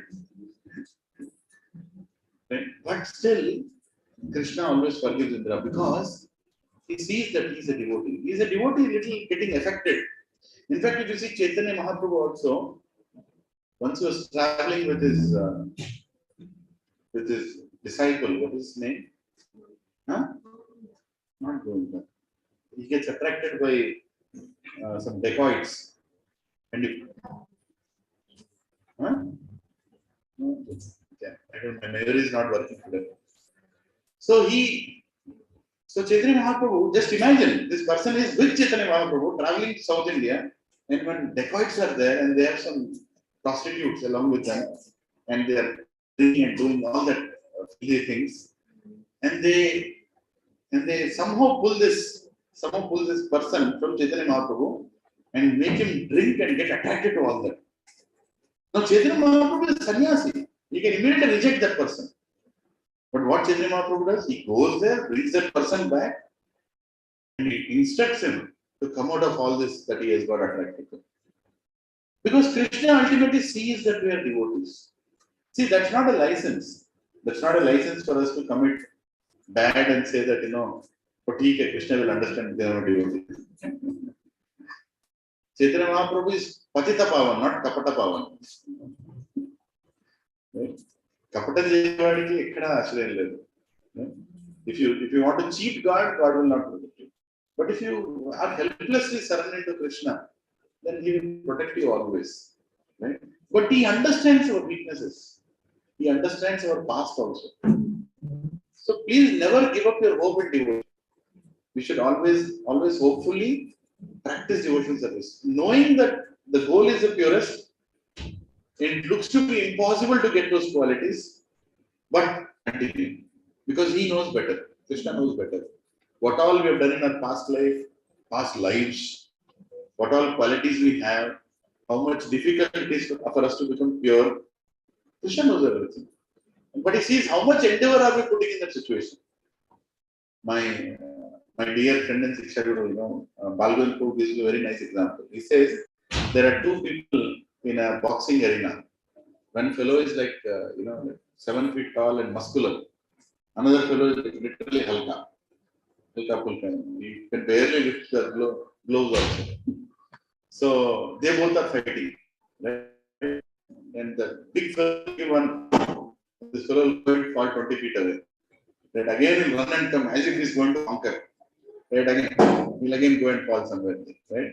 So after all this fight with all the blood coming out, when finally the match is over, the referee comes and he lifts the hand of the halka fellow. So that is Chaitanya Mahaprabhu. Halka fellow are we fighting against our mind. And the big fellow is our mind only. It's very difficult to fight against our own mind. And we keep getting beaten up every morning and night. But still, we should continue that. Continue the fight of fighting against. Like yesterday, everyone was trying to chant 108 rounds. My God, it was not easy. Right? Again and again, getting different thoughts. You know what? It's okay. No. Some people ran away also. Just kidding. No, not really. But some people refuse to come only. If I go, ask me to do. Anyway, everybody did. Where was it? We should remember that it's easy when you are with devotees. Next time, please come. Please come. If you are so attached to your house, you can't come, sell the house that day. We don't implement it. Isn't it? Or donate. Donate the fund. Come here. Sit down and that. Our goal is to chant Hare Krishna. No other duty on the planet is more important than chanting Hare Krishna when you have an opportunity to chant together. No other duty. The purpose of life is to get Krishna Prema through chanting. Yuga Dharma is to chant. You can't chant devotees. Automatically, it's just like a drop falling from the sky, aiming to go to the ocean. Can it go? The drop falls somewhere. It cannot go to the ocean. But if it falls flowing river, then the river will take it to the ocean without effort. Right? I still remember, I think 3 or 4 years back, in our house, we chatted Jatana Hills. That was the best day. A small house, maybe 1/4 of this hall was the size of my house. And 50 or 60 devotees were chanting that day. Right?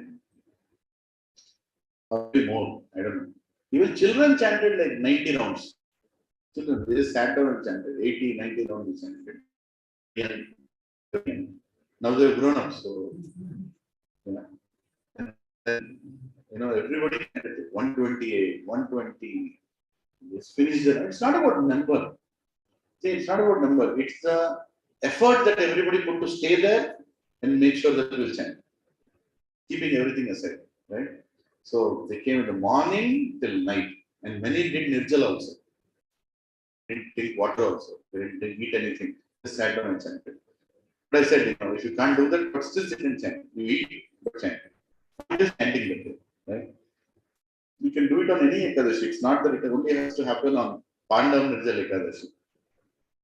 But anyway, what I'm trying to tell here is we should become non-envious. Non-envious will become only by becoming a devotee, by seeing Krishna in everybody. If you don't see Krishna in anybody, even if one person you're not able to see Krishna, is Krishna there in a Muslim? Yes. Is Krishna there in a Christian? Yes. Is Krishna there in Osama bin Laden? Yes, he's there. In a terrorist also, those people, Qasam, who came and killed so many people in Bombay, like brutally in the railway station, is Krishna there in him? Yes. Yes. A devotee can see that. Devotee can see that. It's very difficult to say yes. But devotee gets to that point where he actually sees. As soon as Prabhupada explains in his lecture I was hearing today, that as soon as a devotee sees a person, he immediately thinks of only one thing. Oh, how this living world. He thinks like that. See the vision of a devotee. As soon as he sees a person, how this person is struggling with this 5 senses and sense objects and modes of material nature, how this person is suffering here. Whether he is a Christian or Muslim or a Hindu or anything, right? And that is true. All of us are suffering, right? In this whole material world. That's what a devotee sees. And devotees say, it's so difficult. This person is struggling to come to satsang also. Devotee sees that, he's struggling to come to satsang.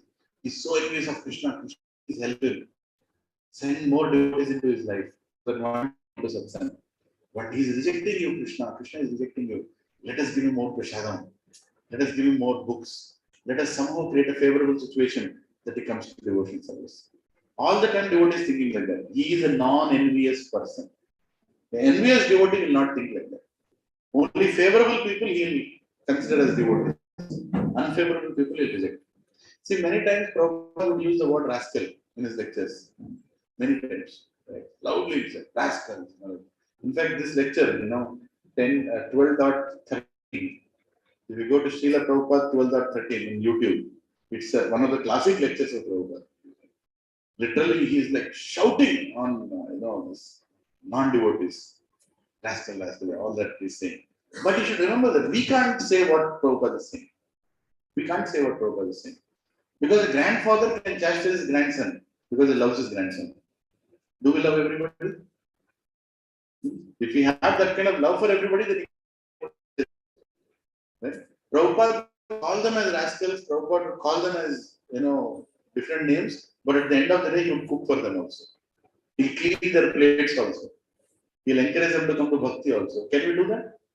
It's very easy to comment, right, on people and say you are devotee, non-devotee. But do you have the love that Prabhupada had? Prabhupada had so much love. Sally Agarwal, when Prabhupada lived in that, what is it, town place? Butler, Pennsylvania. He was living in this Sally Agarwal's house, right? And she had beef. She had cow meat in the freezer. Cow meat. Just imagine Prabhupada, A.C. Bhaktivedanta Swami Srila Prabhupada. He has never seen cow meat. He worships cows. He's never seen cow meat. And the cow meat is there in the freezer, and he has to keep his vegetables in the freezer. It's inconceivable for us to think. But Prabhupada was non-envious, completely merciful. He could see Krishna even in that lady. And what he did?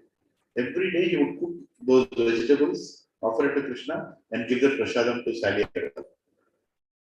And Sally Agarwal used to eat that. Says, Swamiji, this is so nice. And she would again go, Swamiji, what are you cooking today? I want to have it. Just imagine, never he told anything about the meat. Not easy to be Prabhupada. People can talk about Prabhupada. Some people even try to speak like Prabhupada. They try to mimic Prabhupada. I've seen some devotees. We cannot do what Prabhupada did. Prabhupada is an extraordinary, merciful person who could do all this, who had to go through so much. People will come, Prabhupada is giving a class and they are reading newspaper in front of Prabhupada. Just imagine Bhavika reading newspaper. I'm telling you, when he's reading newspaper. Can you imagine? Jagat Guru, Srila Prabhupada is speaking and a fellow is reading newspaper. One person will come, shout at Prabhupada, you are nonsense, you are this, you are that. See, there was somebody speaking, little disturbance only, I was saying, don't speak, there is echo here. There was natural echo created by that fellow, in that place. And Prabhupada is continuing the lecture. Not getting affected, he was just continuing the lecture. One fellow in New York, he came naked.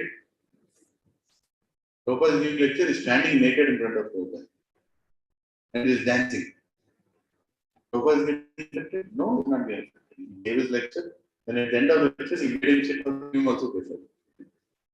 Right? That was the mercy of Prabhupada. And that only comes when you are completely non-envious of anything at all. Right? Prabhupada is, also speaks about nationalism. I'm just sharing that today. That I'm a citizen of America. This is also kind of envy. Another reflection of envy.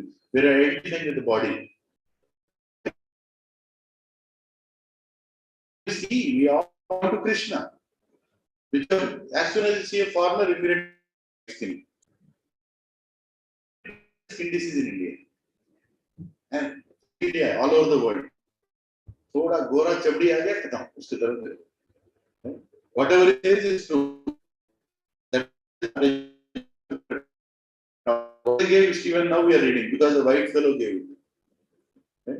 We are not proud of the education that we have, what we have in our India. We are not even proud. White fellows, one time a friend was telling, you become ISKCON devotee because white fellows to come and tell you, then only you become. Then I told him, he asked me, who is your guru? He said, he is also white fellow.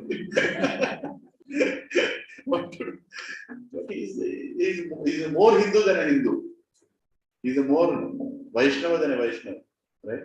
Because they are following the principles given by Srila Prabhupada, all his disciples, right?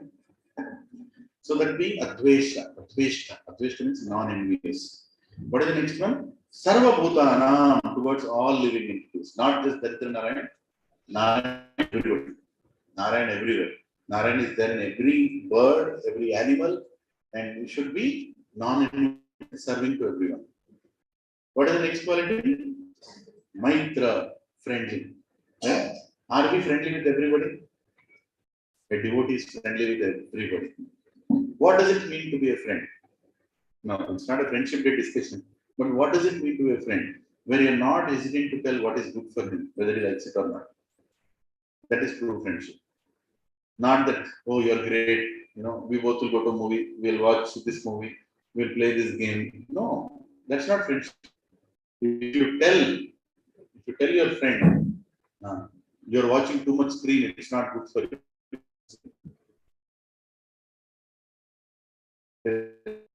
Right? Friend doesn't mean that, okay, just allow other person is going through a lot. But still, if I tell something, maybe you'll feel bad. So, devotee is not hesitant to tell what is good to others. Then only he is a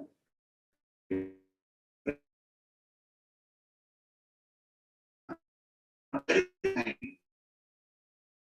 Between Daya and Karuna. Daya means which you have not.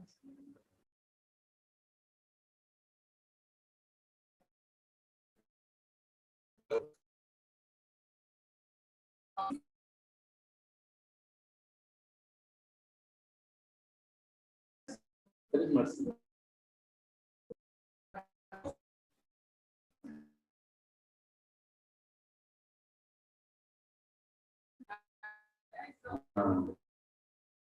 Daya people, Karuna is when you say, Daya, you say that. Not Daya is when you know. Sometimes you don't even know that person, but you are very, very condition. So, please be intentionally grateful to or concerned about everybody. Para dukha, dukhi. Completely. As soon as he sees somebody is suffering, he feels, even. Right? Next. Nirmama, with no sense of proprietorship. Again, very, very important quality. Right? No sense of proprietorship. What does it mean, no sense of proprietorship? Huh? Disengaged. You own nothing. Okay. Yeah. Anything else? Everything belongs to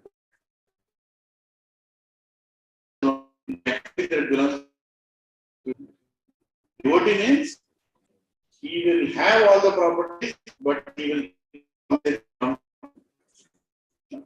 It doesn't mean that picture came. Prabhupada, his disciples went in for another one great saint in India.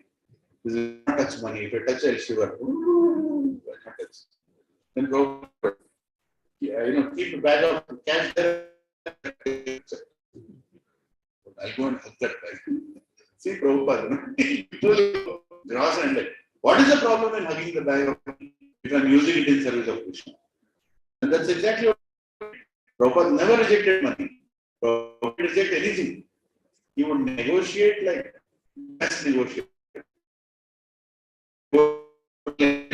They found it, and their budget was around 200. They were saying 4,000 euros. And they wanted to give it to Prabhupada. Come to a temple here. The did not complete. It's amazing in the city. We should do Sangeeta. What is shopping there? Prabhupada, we are negotiating. We're telling 200,000. Prabhupada said, I can talk. You want to talk, Prabhupada? Okay, they took Prabhupada to that fellow who owned that place. So Prabhupada starts the negotiation. Okay? So you should give this church for free because we'll use it for Krishna. What do you want? We are negotiating from 200 to 400. And you start saying give it for free. Yeah, the Prabhupada is very clear. Give this for free, your life will be sublime. Will be taken care by God. That fellow is like, who person. Negotiate this. The Prabhupada is to speak. Big Delhi, more than Delhi, and big businessmen came. And he had factories, business. So he and Prabhupada said that Prabhupada list. There's a lot of big things. And very recently, so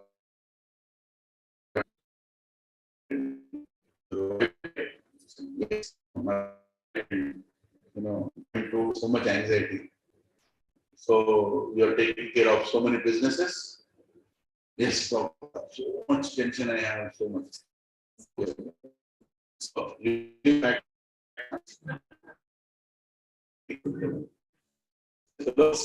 What is this? Immediately got up. As he got up, Prabhupada take the dress.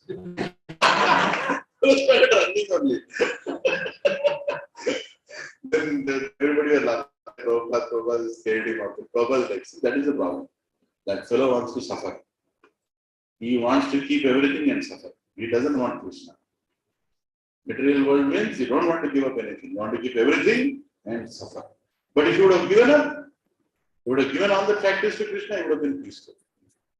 Right? Ekdam khush ho jata. Lekin he will not do that. He will suffer. He keep all those factories, he keep all the businesses, till the end of his life he will suffer. But a devotee means he will use it in Krishna's service. Everything is belonging. His house belongs to Krishna. Everything. His job also belongs to Krishna. He is right. He believes in Krishna. He knows Krishna is there. Krishna is not some imaginary character.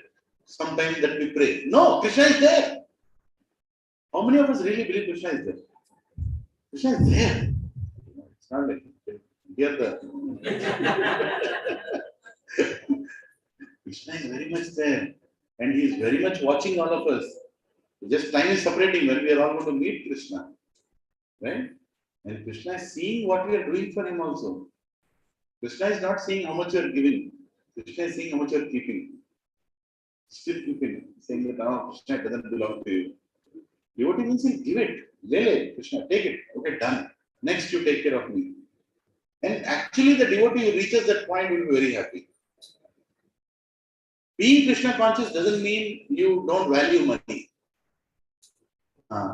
Once Prabhupada, this was told by a Prabhupada disciple, he visited us in Boston in our home. If you remember, he came to our home, Prabhupada disciple. Forgot his name again.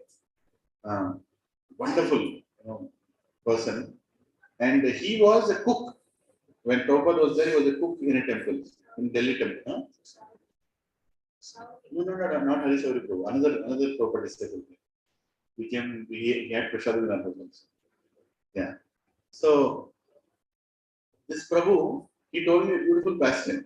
He said, so everybody were, when Prabhupada comes to a temple, everybody is so happy and jubilant and they want to do all kirtan and Jai Prabhupada, they dance and then, they put so many garlands. You have seen Prabhupada welcoming, right, in temples? Yeah, so Prabhupada is like, he's coming and everybody is all excited and, they're going to do something. And Prabhupada lived in Vrindavan, so he knows Delhi very well. He knows every part of Delhi. He used to walk. So when he came to Delhi temple, I don't know which temple now, but he came to the Delhi temple. So everybody were garlanding Prabhupada, and Prabhupada suddenly, he removes the garlands and walks to the basement. Because the basement there is kitchen. Directly goes to the kitchen. And just imagine everybody standing outside, temple president, all devotees, Jai Prabhupada, and suddenly Prabhupada leaves. He comes inside, gives the garland, and goes into the kitchen. And directly goes to his devotee, his disciple, who was speaking to me. So where do you purchase your vegetables? He was preparing feast for Prabhupada in the kitchen. He didn't expect Prabhupada to directly come.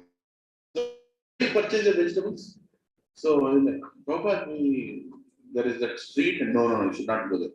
You should go to this other part where you get for a very good price. And go in the morning time, right? Which is where you should. And then buy this masala. Where do you get this from? He was inquiring every bit and nook and corner of the temple, how much you are spending for what. And how many of you know that Prabhupada is to carry a small book, like papers and pen all the time.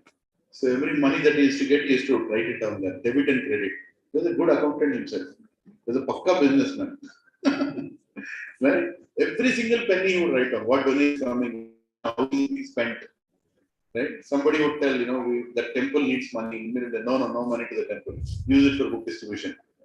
They should distribute books and generate their own money. So, was Prabhupada money conscious? Was Prabhupada money conscious? No, he was Krishna conscious. And that's why he used money in the right way. Some people, they throw the money like the table. They don't hold money properly. It's very disrespectful of Krishna. Prabhupada is Krishna and everything. How many of you, every single monitor or your monitor in your office, do that? It's Krishna's energy, Baba. That is what is Krishna conscious. Krishna conscious doesn't mean that, wearing a tilak and going around. No. If you're walking in the office, there is a conference room and the lights are on, nobody in the conference room, get inside and off the light. That is Krishna's energy. That is the consciousness that Prabhupada is to carry. He would never allow anything to be wasted if it is not in Krishna's service. Prabhupada was walking with disciples and he saw, he just looked this side and he just stopped. The morning walk, he just stopped. And all his disciples were like, they stopped along with Prabhupada. Prabhupada is looking that side. He's like focusedly looking at that side. Everybody started looking that side only. They are looking at that side and Prabhupada. What is Prabhupada looking at? They don't know what's going on.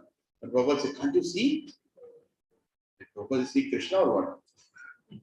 Or is he see Krishna or what? They are looking at Prabhupada. No, they have to answer. Like, Prabhupada, can't you see? Yes, Prabhupada, we can see. Can't you see? Yes, Prabhupada, we can see. You don't know what to see. Then Prabhupada just walked there and off the tap.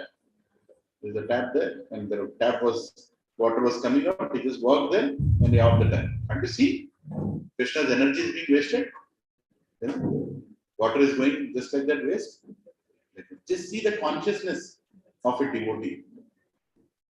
Right?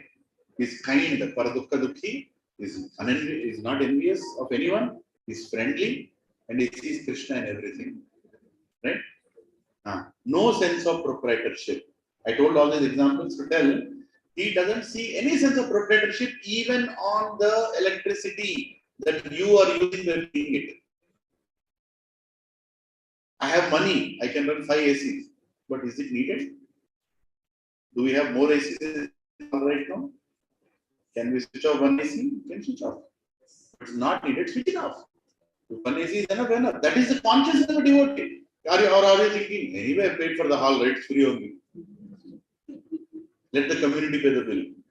No. A Krishna conscious person means he will not look at things. See how it is ingrained in us. How you want to exploit a given situation. Again, you go to a buffet. You have buffet. Aaj jitna khao, andar dalo. I want to eat as much as I can. Anyway, it's only one format. Right? So, put as much as you can. Today morning I'll fast. Yesterday night I'll fast. Because I want to eat, exploit. That is a materialistic tendency. Materialistic tendency. Because you want to. That's okay. Sometimes you. But the tendency is materialistic. That you should understand. The whole tendency is like that. A devotee will never eat like that. I'm telling this to myself also. He will eat what is supposed to eat. No matter what is there, he will eat what is supposed to eat. What at certain time is supposed to, that only. No matter how much you allure him and give it to him. Once Suma Mataji was telling about Praveen Prabhu, in our own satsang, quality that she always tells. What is there on the whole platter? He will only eat this much what is supposed to eat. So saying you cannot make him eat more. He will eat this much only. And that is how he has been for the last 30 years. Since he has known him, right? And it's a great quality. That means you're not a servant of your tongue. Right? And the sense of proprietorship and exploitation is not there. Isn't it? When you feel your wife is yours, you exploit your wife also. When you feel that husband is yours, you exploit your husband also. But when you feel that this is Krishna's, then you will not exploit.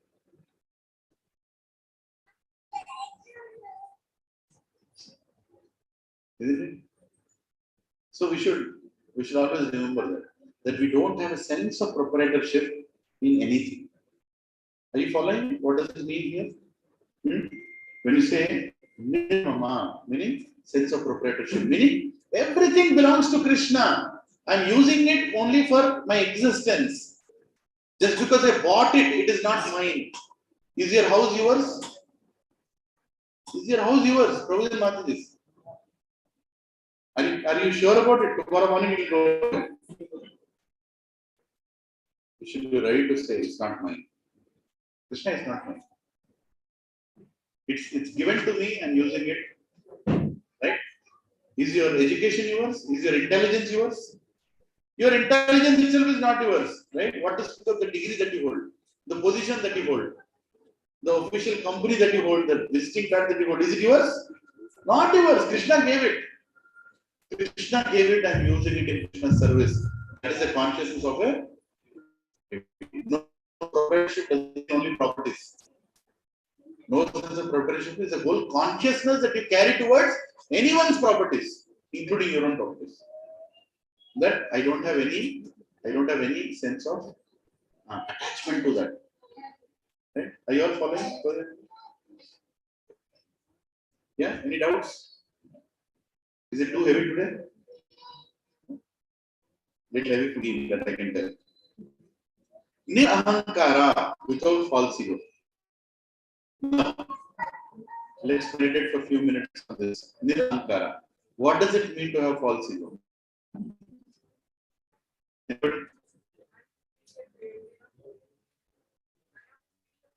I am superior to everyone. Yes. And whatever I do is, I am the doer. Aham kara. Aham means me, kara means doer. Aham kara. Kara. Yes, what is? What does it mean to be free of false ego? How do you want to be false ego? We have the desire to be free of false ego. But you don't know what is false ego. I don't know how to be free of.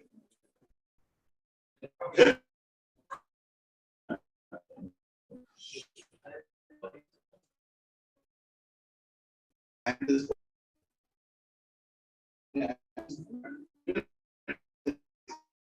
body. Oh, I am the body. That's illusion. That's illusion.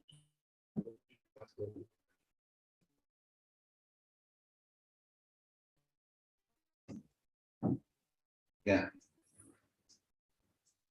So yeah. So see, a devotee also knows that he has a body. He is not the body. He has a body. But false ego goes one level above it. False ego is a problem of the soul, not the body.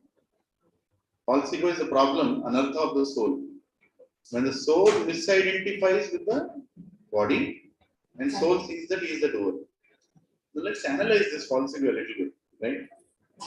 Should we go a little deeper into the false ego thing? Yeah. A person thinks. Now please focus on this. I'm going to tell. Okay? Be attentive. A person thinks that house should behave like I want. Otherwise, I would not accept. A person thinks that my child should think, should do like I want. My child should behave like I want. Right? That is also false. A child thinks my parents should behave like I want. That is also false. How? Explain. False ego.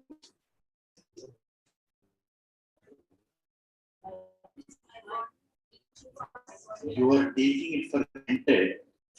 See, the problem is you are taking it for granted that anything in relation to my body is mine.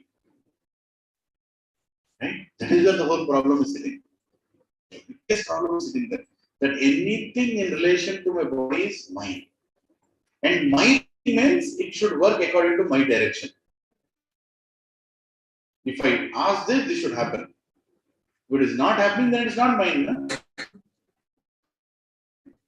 My I should be able to drive it down. My house should be able to enter whenever I want.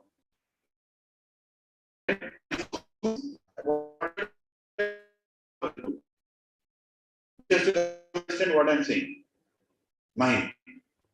He has to understand completely what I'm saying. Mine. This family is mine. And the family, everybody is supposed to understand what I want them to feel. Mine. See how deep it is? Without our knowledge, we are imposing our false ego on everybody around us. Without knowledge. But as what Krishna does, you know how Krishna is responsible? Satsang. The cure is different. The cure is spiritual and relationships. Through relationships, he beats the problem. Will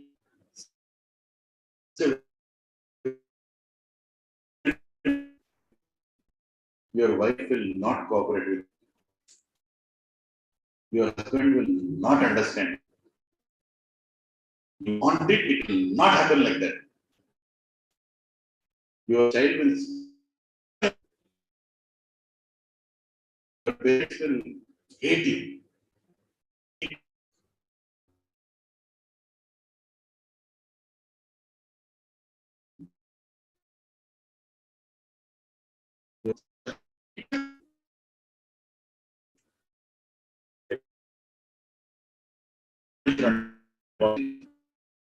Exactly when your spouse or your husband or your parent, anybody you love on this planet, anybody who you love in this planet will completely smash your expectations. Completely. I'm telling you, it will happen sooner or later. That's why, at least before you reach 50, that should happen. After 50 also, if you're carrying that means you're hopeless. One devotee came to my house, sharing a very, very intimate detail.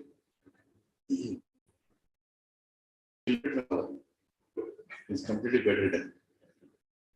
He looked at my mother. She's all the time taking care of him, all the time. 20 hours or 24 hours, she's taking care of him. Everything. I'm not able to take care of that. She's cooking for him, she's making something for him, she's like, I'll make sambar for you today, I'll make rasam for you today. Somehow, I want to give him whatever he likes to eat and all that. And he spoke to my father, very senior father. Lilananda, Prabhuji, how is it? Father. So, came outside and told me. I thought this will relieve him, but he's getting further binded. Shocked to hear that comment. I thought this paralysis is going to relieve him from all the paralysis. But he's still a servant of his wife. He's becoming, because she's still serving him so nicely. He's becoming so attached to whatever she's giving, even now. Where will that fall go get away from? How will it go? How will it go? It has to go. See, devotion means not hating everybody, understanding that only Krishna is my friend. Krishna is the only one who understands what we are and what we need. Everybody else are only playing a role to correct me. If you read the purport of Prabhupada, what is writing in that purport? Every single person around us has been sent to give us a treatment that we deserve to be.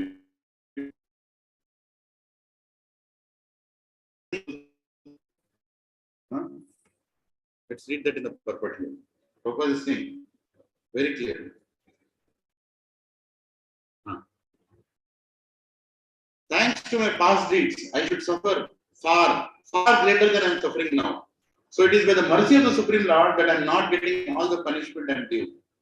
I am just getting a little by the mercy of the Supreme Personality of Godhead. Therefore, he remains calm. In fact, another place he also talks about this specific example of relationships. Brothers and Matajis, we all are going to be treated here, and not ordinary treatment. Shock treatment, right? Actually, that's shock treatment. Huh? Krishna will press the button that you don't want him to press. He'll exactly not only press it, he'll keep a nail and tap, he'll keep on that. Because that is where our false ego is sitting. Even after 50 years, what you should become?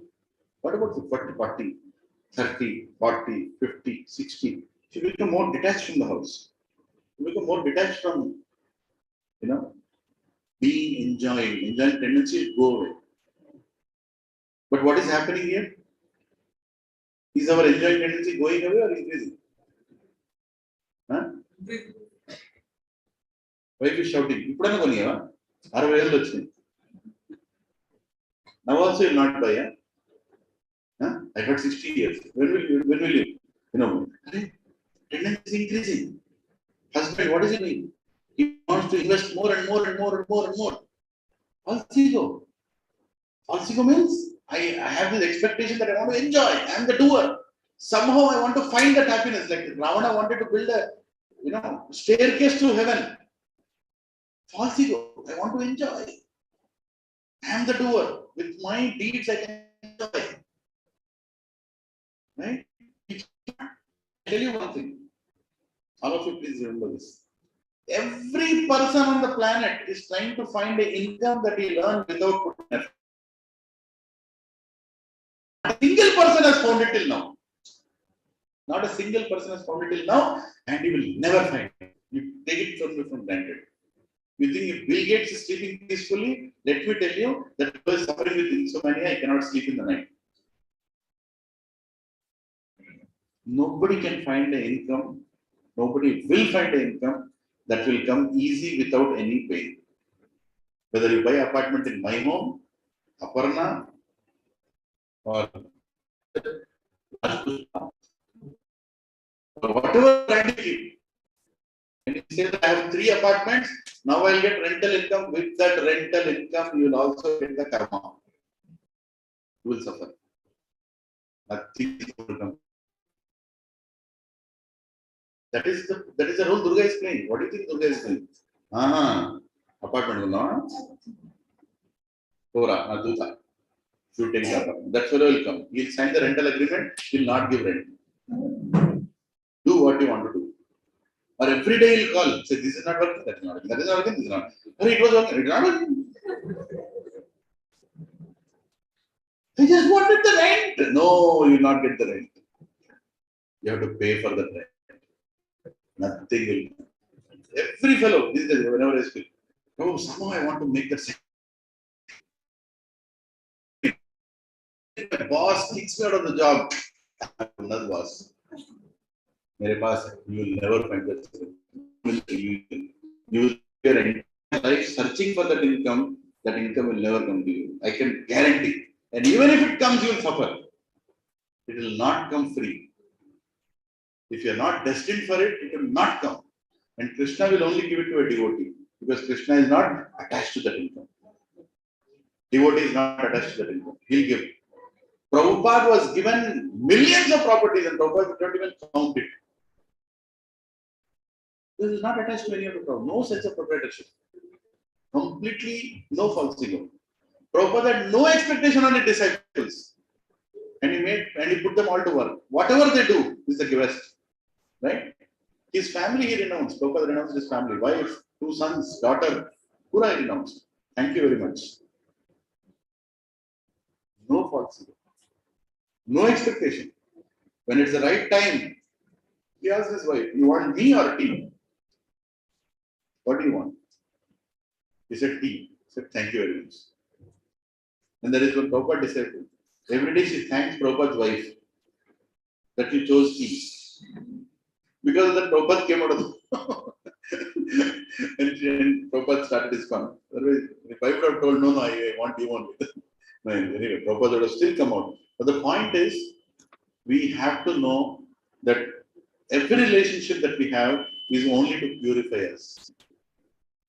Is only to purify us. Our daughter also, our son also, our wife also, husband also, parent, everybody that we have in our life are just playing a role. Our neighbor also, right? Our employer also, our subordinate also, everybody who is coming in your life. Please remember this. Every single person who is coming in your life is only coming to purify you from your false ego. If you remember this, you will be happy. You will be happy. If you forget this, you will suffer. And it's not your choice. You will suffer. Krishna will put all the plans into place to make you suffer. But remember that Krishna, hands up. Okay. Now you do what you like to do. I want to come back to you. I have no attachment with anybody. I don't have expectation from anybody. My son, my daughter, my parents, my wife, no expectation. Then you will feel happiness. Then you will get connected to Krishna. Otherwise, false ego is just not about I am the doer. False ego is the expectation that you carry along with that I am the doer. Are you all following? And when you say that I am here, when Prabhupada is saying, when Krishna is saying that nir-ahankara, without false ego, that is what it means. A devotee doesn't have any expectation. I mean, he carries the expectation, but he doesn't think that I deserve to have that expectation. See, I carry the expectation that my children will settle down nicely. I mean, it's okay. It's okay. But I demanding that should happen, and my happiness gets affected is false ego. This one, your question. Yeah. Who has the mic? Yeah.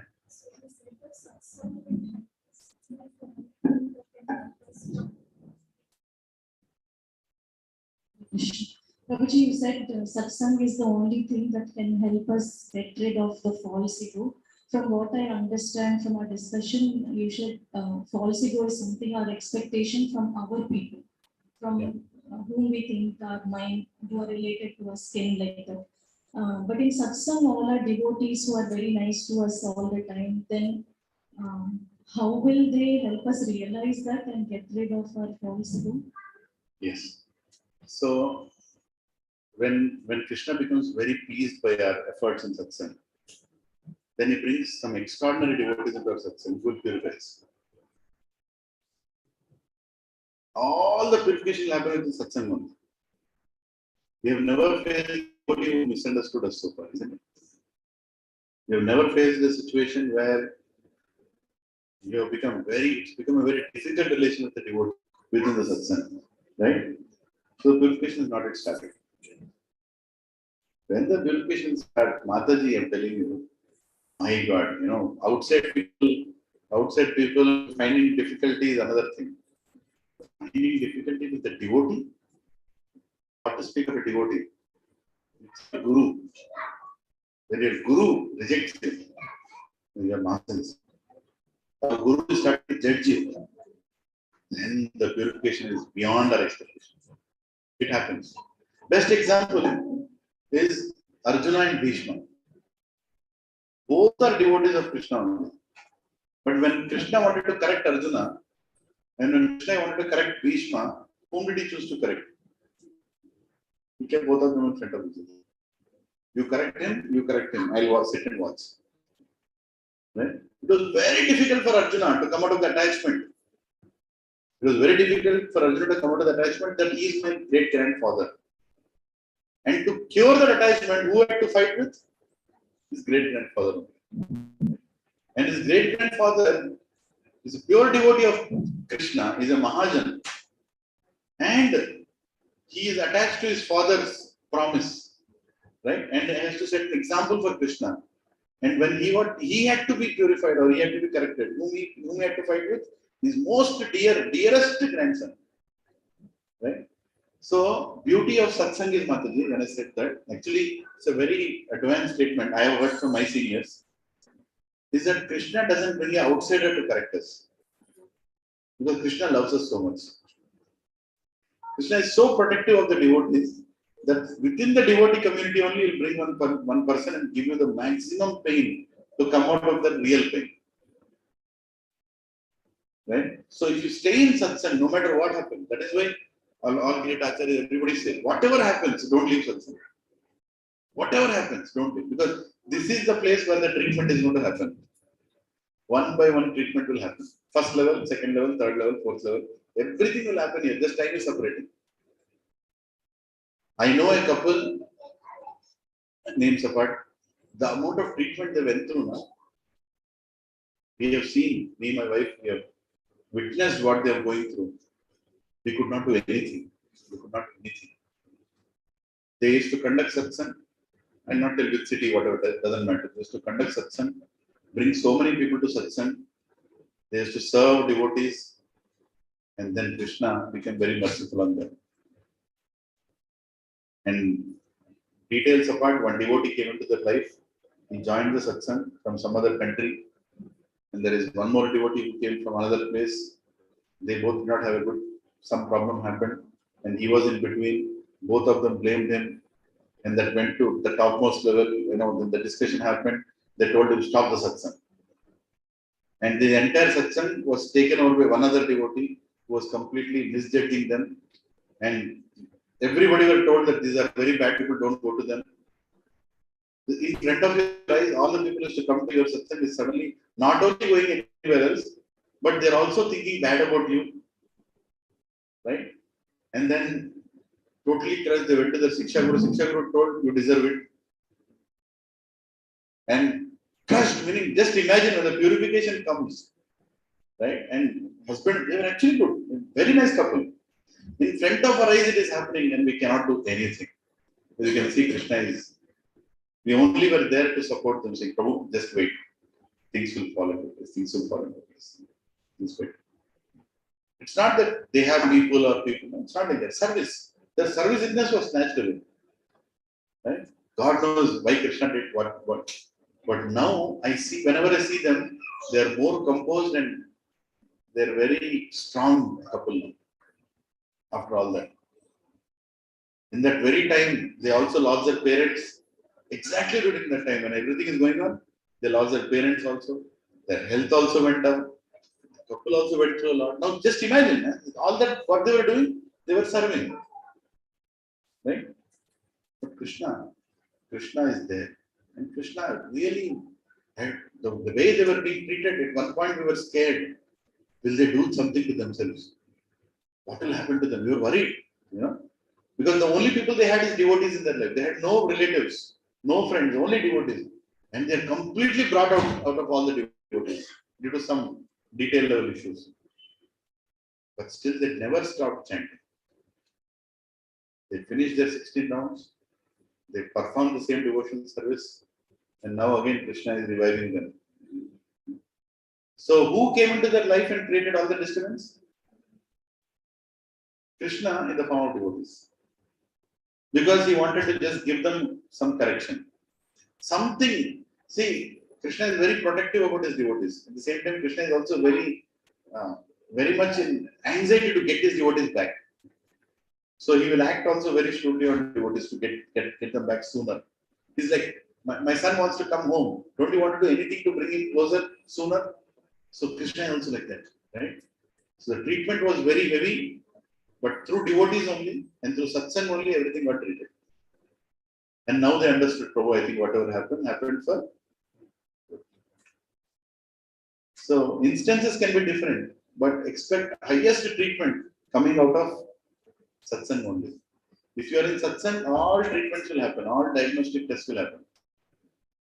Full body examination will happen. Just a matter of time. Okay? Is that okay? I don't know if I answered your question. You have a question? Nice show as a question. The same question and example what you have had non-Krishna Prabhu told that my wife is taking good care of me. Had he told that Krishna is taking good care of me, had that been a right statement for the devotee to be relatively happy and not give the suggestion to him? Oh, no. It was not about the statement he made. It was, he could sense what is going on there. He could sense what is going on there. You know that. See, it's a very sensitive thing, very difficult to understand also. But I could sense what he was telling. Basically, we have to become detached from the happiness that we get from our wife also. At one point, as Grahastha. Grahastha ashram doesn't mean you have a wife and your children you can enjoy. That is Grahamedi. Right? We read that in 7th canto of Bhagavatam. Right? Grahamedi and Grahastha. Grahastha means he considers my family belongs to Krishna. And I have to use my family, train my family to become Krishna conscious, use my family to Krishna service. That's it. And doesn't mean I don't love my family. I love my family, but everything, everywhere there is Krishna. But when you're enjoying, it's told, that if you too much love your wife, you'll become husband, and next time she'll become your wife. You keep continuing like that. Husband, wife, husband, husband. Same continue. Right? So why do you want to do that? The devotee just told, even in this situation, he has not given up he has not got the freedom that he was supposed to get. Prabhu, if your wife cooks too well, you will not go to Goloka. Very difficult. If she's too beautiful, you will not go to Goloka. Sensitive information, but that's true. Prabhupada told his father that I don't like my wife. Gormonde. He went and told his father, I don't like this girl. I'll marry once more. Prabhupada told him. And his father told him, if you stay with this wife, you'll go to Krishna. And he did not. He did not marry. He just stayed with her. No question. Bhagavad Gita is mentioned that devotee, whatever the pain I'm getting, good that you have given less pain. Since I understood devotion service, I'm better that I got less pain. That's the perspective what devotee has to keep. No, you will develop that consciousness when you can see who you are. That means our diagnostic report has still not come. When you go to diagnostic center, you give blood and urine, everything. Right? Then the report comes. Then you see what is your range. It should be between 1 and 5. You are 22. That means you are way off the range, right? So the report shows. So when we chant nicely, when we do good service and Guru is pleased, Krishna will give us a realization of who we are. Then Prabhu, I'm telling, like Bilavangal Thakur, right? A great example, Bilavangal Thakur. He saw that woman and he went to that woman and said, give me the hairpins. He plucked out his eyes. He told, how can I think like this about a woman? Even though I'm trying to practice spiritual life, I'm still attracted to this body of a woman. I'm still thinking, so, oh Krishna, how lusty I am. So Krishna, a devotee can see all the contamination in front of him. He can actually see. The day will come.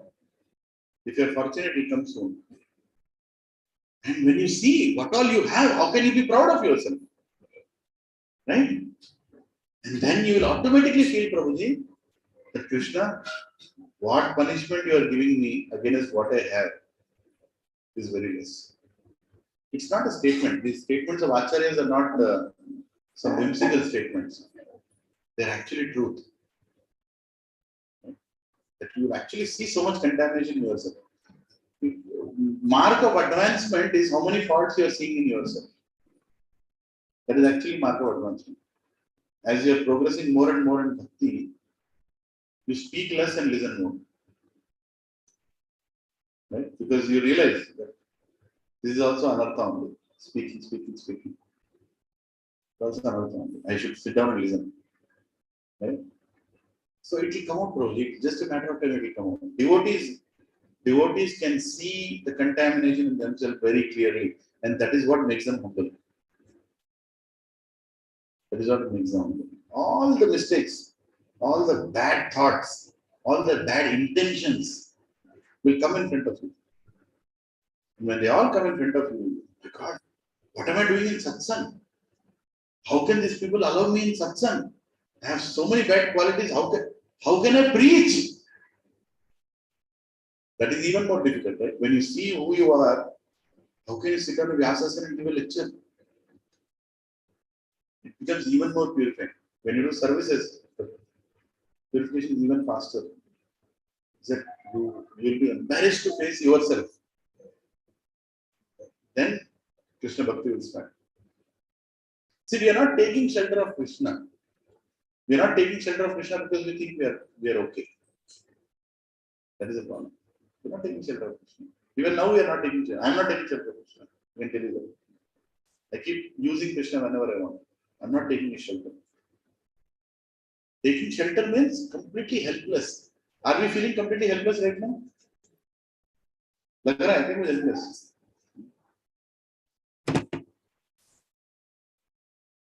Another 15 minutes.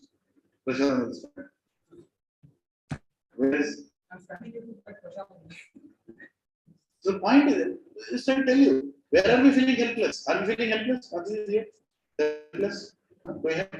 It's okay, life is going on okay. Husband is earning, bank has balance, 2-3 properties are there. Krishna is there or not, at least 20 years I can survive, isn't it? Somebody has 20 years, somebody has calculated 5 years, somebody has calculated 10 years. Krishna unna lekpena anni bachestan. Adelle anne mukuta. Maximum cancer anise kitna hoga? 35 lakhs, 40 lakhs. I have that. I have that. Why should become Krishna conscious now? Everybody has a hidden calculation inside. We are not taking shelter of Krishna. When Gajendra lifted that flower, that was the last offering he had. This is shelter. Are we ready to lift that flower right now? No, we have all backup plans. All backup plans.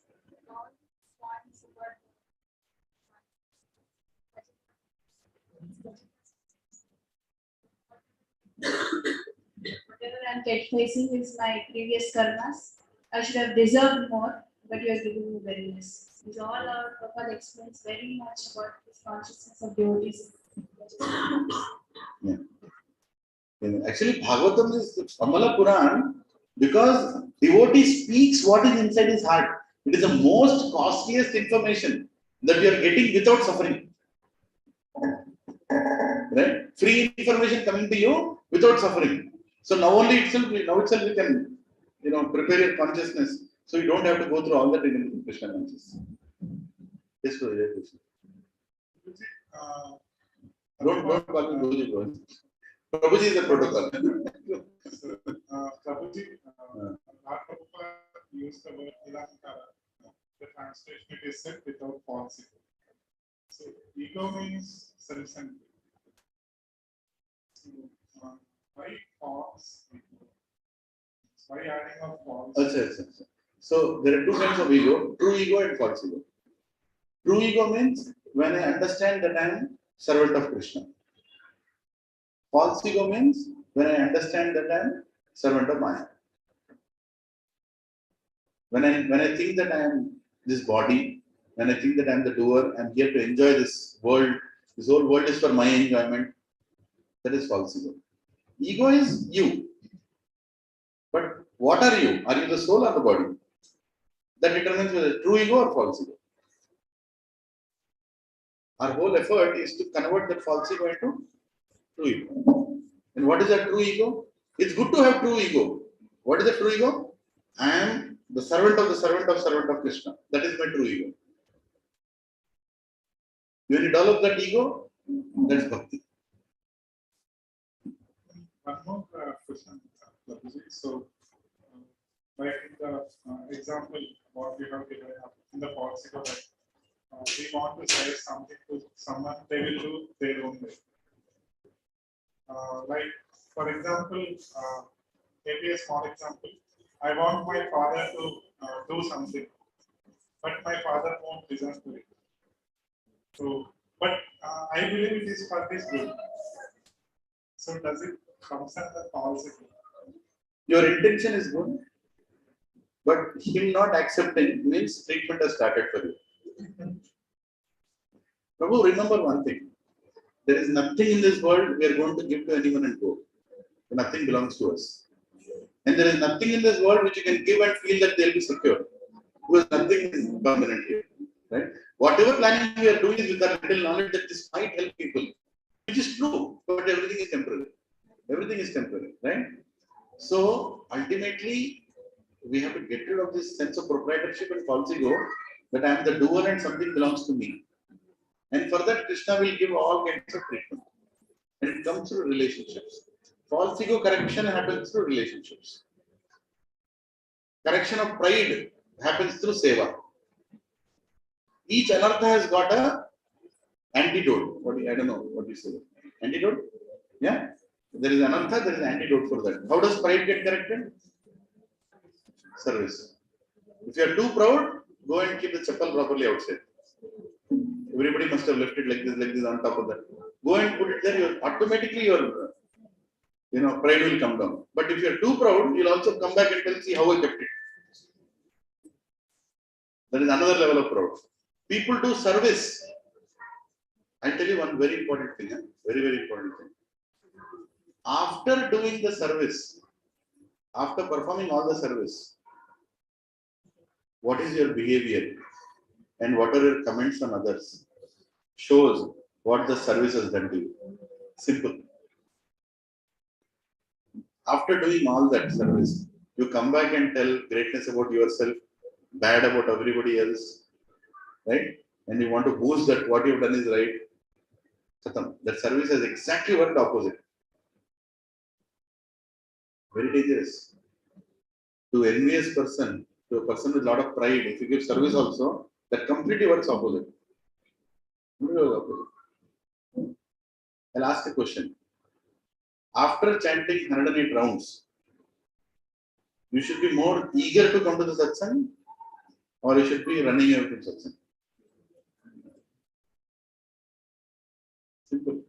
After chanting 108 rounds, would you want to hear more from your guru, or you think that you are good enough? Right? After chanting 108 rounds, will you have more attraction towards Krishna or more attraction towards facilities that you have? Krishna. After chanting 108 rounds, will you surrender more about whatever you have, or will you count what you still have? Start surrendering. If the 108 rounds work, if the actually it's a self-introspection you should have. నాకు ఏమొచ్చింది 108 round చేసిన తర్వాత ఏమొచ్చింది? పొగరు వచ్చిందా? ఏమొచ్చింది? That's important. Some people will comment, I have done 108 rounds. Right? One senior devotee was telling, anybody who goes and tells others I have done these many rounds, all the benefit of the rounds will go to that other person. You can, to encourage people, you can tell, see, have you chanted this one, you also said that. That's another thing. But if you are going and telling people that, I have done this many, I have done these many, many rounds, నేను రోజు ఎన్ని చేస్తానండి, నేను రోజుతో చేస్తానండి, ఏకాదశి వచ్చి ఇంకో చేస్తానండి, నేను చేస్తానండి, నోరు అడిగాడు. Did I ask him? You doing rounds to Krishna is your personal thing. And finish it fast. I want to finish it. First one to finish 108. That's another problem. Right? Some people, I'm telling you, in the hurry of finishing round, they don't even chant the round properly. I was telling, somebody, I think yesterday I was telling. Literally, what they're chanting should be clearly coming out. At least, Hare Krishna, Krishna Krishna, Hare Hare, Ram, Ram, Ram. It's mantra should come out. Somewhat it should. You should able to hear.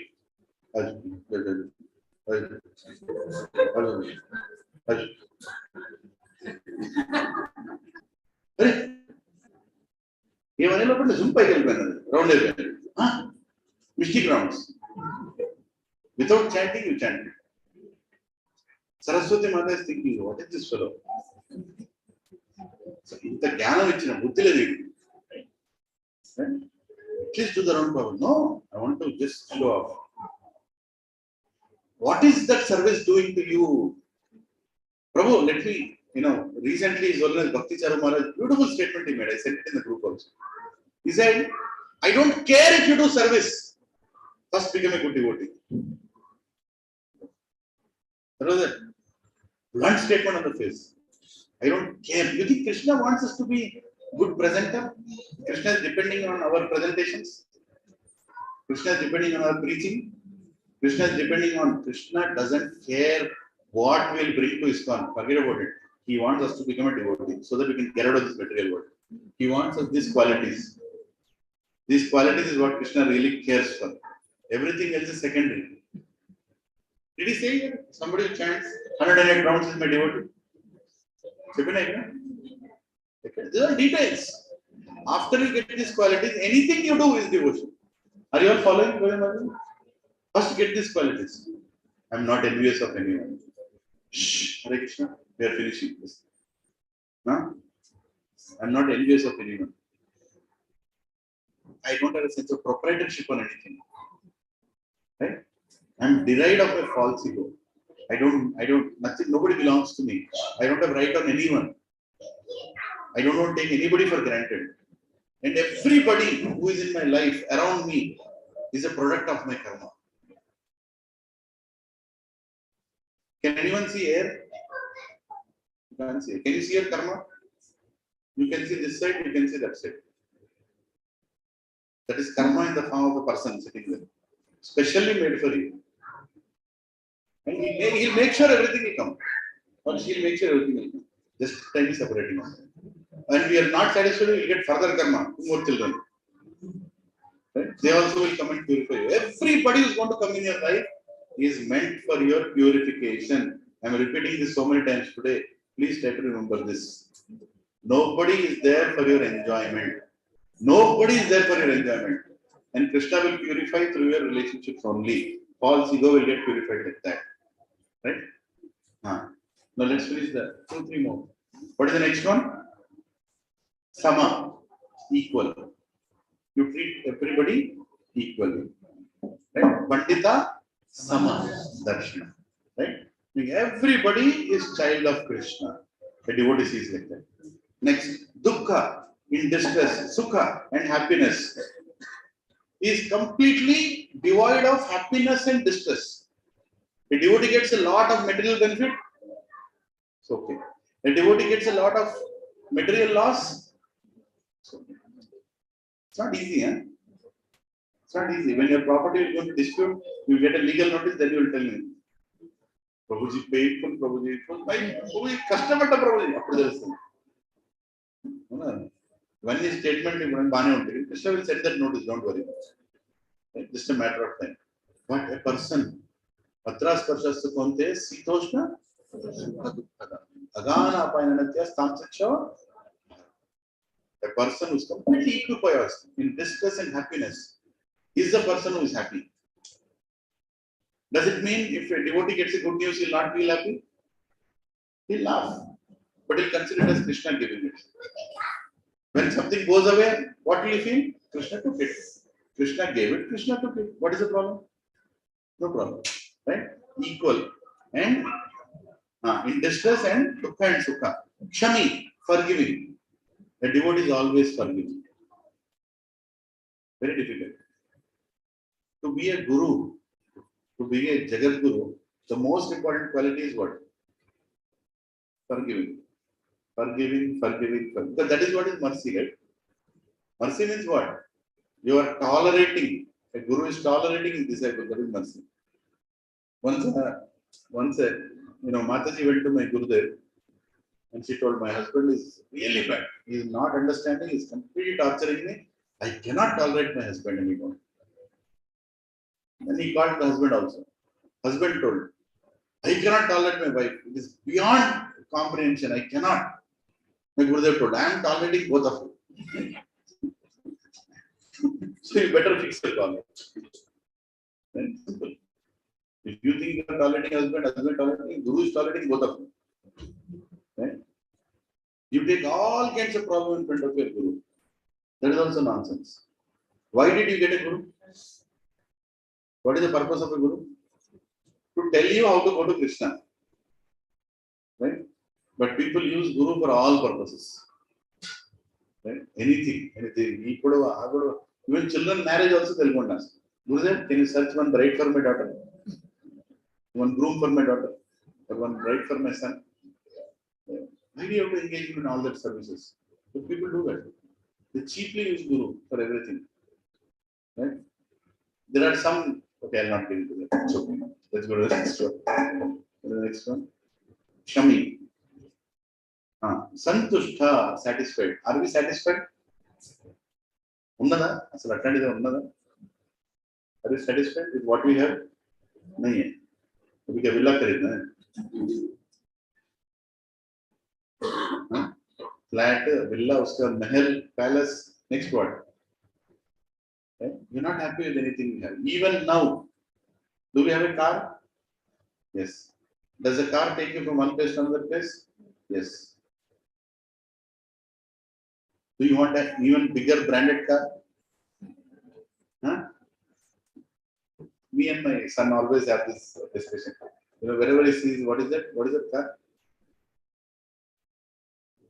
Like a brand, right? Huh? Lamborghini. He says, Nana, look at the Lamborghini car. I tell him, you know the amazing part about Lamborghini car? It has 4 wheels. Another amazing part, tell me. You can drive it also. And what's the best part about Lamborghini? It has AC also. All these 3 things we have in our pata car also. It also takes you from destination A to destination B. It has AC also, brakes also, moves also. Then why do you need Lamborghini? Right? Huh? Akshay Tritiya is coming. My husband did not buy me anything. Right? We all have expectations. It never stops. Never stops. Same applies to husbands also. Not that husbands are spared. So always satisfied. Always satisfied. Next is what? Satatam. Always engaged in devotion. Yeah, this is a very important one. Satatam yogi. Krishna is saying yogi. The word yogi. Here when he says yogi, Prabhupada explains, he's speaking about bhakti yoga. Not about karma yoga. In this verse, especially when Krishna is saying yogi, be a yogi Arjuna, he says at the end of 6th chapter. What is that shloka? If you all remember Bhakti Shastri memorization even now. Yoginam api sarvesham mat gatinanta atma. Huh? I forgot. He says, this is my opinion. What is his opinion? Of all the yogis, the one who remembers me, worships me, is the perfect of all yogis. Right? That's what he says. So that is what he's saying here. Be a yogi. My devotee is a yogi. Engage in devotion. Yatatma, self-control. Self-control means what? His senses are ready to ponder everywhere, but he repeats, he uses intelligence to tell his senses, no, not this time. No, not now. No, I'm going to control my senses. Right? It's self-control. And Drita Nishchaya, very important, with determination. A devotee means always determined person. He will not give up. He is enthusiastic and determined. These are very, very important qualities of devotion. Remember that. We should always be determined. What is the determination? What is the determination in Krishna Bhakti? Krishna Prema. We want to achieve love towards Krishna. And we should be determined to get that. And Rupa Goswami says, we should be greedy to get that also. Laulyam. Laulyam means greed. Greed is anartha. But we should have the greed to get bhakti. That's a good thing. Yeah. Let's finish this. What is the next one? Mind. After the engaged, mana and intelligence, mana and buddhi. Finally, devotee uses his mind and intelligence in everywhere in service of Krishna. How can I serve Krishna better? Is that plan going on in your mind all the time? Is it going on all the time? How can I serve Krishna more? How can I serve Krishna more? Can I serve here also? Can I serve here also? Can I do like this also? Should I do like this also? Is that your planning going on in your mind or no? All the time, 24 hours, not in the evenings, not after the office, not in the morning, not while chanting. Everybody is great pleasure when they are chanting. Chanting means, Naam bolo, Naam sunna hai. I'll do this for Krishna. And that's what not beer. All great ideas come when you're chanting. But it's okay. Krishna is okay for that also. Okay. At least you are meditating on service to me. But are we thinking about Krishna all the time? Through our mind and through our intelligence. Are we applying our intelligence? How many here are planning for your retirement? Yes. So what will you do after retirement? Lungi pen, coffee paying. Yes. What will you do after retirement? More service. You will work, if you are working 10 hours now, you will work 20 hours after retirement. But for whom? Retirement means, do you have to leave your job? No. Use your job in Krishna. That is retirement. Whatever situation that you have, use it in Krishna service. How many people do you meet in a day in an office? 20? 25? Sorry, that's it. It only wait till there. That's it. Yeah, I don't need more water. Yeah, sorry. Yeah, Prabhuji, it's a very important thing I'm telling you. When you are in office, are you thinking about Krishna? Are you thinking how to use this job in service of Krishna? Are you thinking like that? Because that is real retirement. Retirement doesn't mean I'll leave everything, now I'll start something new. No, Krishna is not asking you to start anything new. Krishna is saying, do everything for me. He didn't say start new for me. Have you read that anywhere? Krishna says, whatever you do, whatever you give, whatever you offer it to me. Do you remember that verse in Bhagavad Gita? Yat karoshi yat yashnasi yat dadasi. Right? He's saying, give it to me. He's not saying, give up for me. He's not saying, give up for me. Give it to me. Offer it to me. Offer your job to me. Offer your position to me. If you are a director in a company, can you offer that to Krishna? Yes. Yes, you can. If you are a manager in a company, can you offer that to Krishna? And what does it mean to offer it to Krishna? Somehow use your influence to make a difference to ISKCON society. Somehow. If a devotee is not able to find a job, he wants to be in Hyderabad, put all your influence for him to get a job. If a devotee is coming to the city, put all your power to make him settle down nicely. Can we do that as a satsang? Yeah? When any new devotee comes, I'm going to send a message. This devotee has come, he's going to live in this locality. Make sure that he settles down nicely and is connected to a satsang immediately. Right? His material things are also taken care. Is that Krishna consciousness? Yes, that is Krishna. That is retirement. Retirement means I am not attached to my position. I am using my position. That is retirement. Okay? I am using my position. Don't talk about, start this. After all this, with all the responsibilities, what can you do? In this responsibility itself, we can do a lot. Is there any time in your life where you cannot serve Krishna? Is there any instance in your life where you cannot serve Krishna? You know the greatest service you can do in satsang? Sit down and listen. Sit down and listen. That is the greatest service you can do. Right? The greatest service you can do, read. Krishna doesn't want anything more from us. Krishna doesn't want anything more from us. First, get it. Right? But instead, if you become proud of your material qualities and you misinterpret that is bhakti, then you will never advance in Krishna consciousness. You following me? When you are here once in a week, listen. Who is speaking? Are you listening to me? I am not speaking. I am repeating what Prabhupada has spoken. I am repeating what is there in the purports. I am repeating what I heard from great senior devotees. Right? This is a time for you to collect. Monday morning you can distribute. But Sunday evening is to collect, contemplate. Collect and contemplate. That is the most important thing in satsang. Please do that. Remaining other things can automatically fall into place. Right? With determination, Dhrida Nishchaya, my upon engaged, mind, buddhi, intelligence, Mad Bhakta, my devotee. Now I'll read the whole translation one last time. We are wrapping up. One who, please repeat after me. One who is not envious, but is a kind friend to all living entities, who does not think himself a proprietor,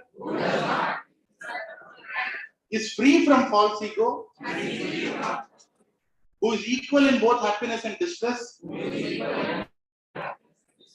who is tolerant, always satisfied, self-controlled, and engaged in devotional service and determination.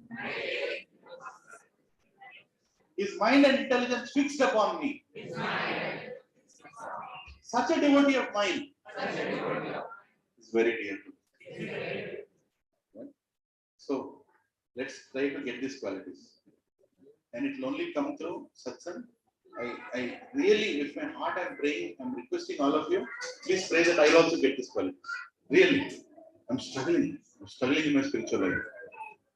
Right? But these qualities are very important. We have to get this somehow or the other. Yena kena prakarena, we have to get these qualities. Whichever way. Staying in the satsang, fight, beat each other, do whatever, but stay and get these qualities. Right? That is the whole purpose of satsang. Right? We'll do a small kirtan. Yeah. Sure. Prabhuji has come, so kirtan is alive. Very good.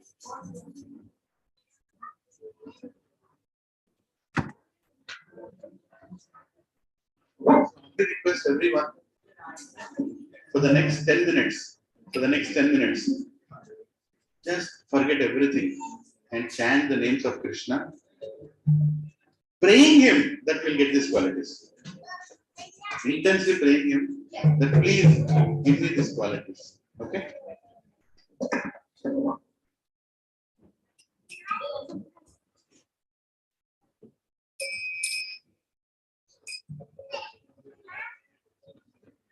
We'll sing a simple tune that all of you can nicely hum. But please stop everything that you're doing and sit down and chant the holy names, praying with prayer. Oh, yes, yes. Yeah. When they're doing nursing, you can speak. Huh? Yeah. They got Chardham water. So 4 dhams have come here for us to get these qualities.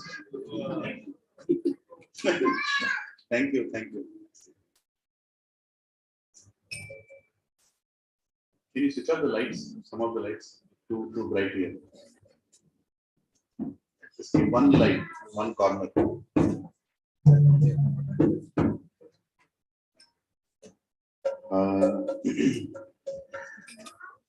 Namo Vishnu Padaya Krishna Prasthaya Srimate Bhakti Vedanta Swami Niti Nam.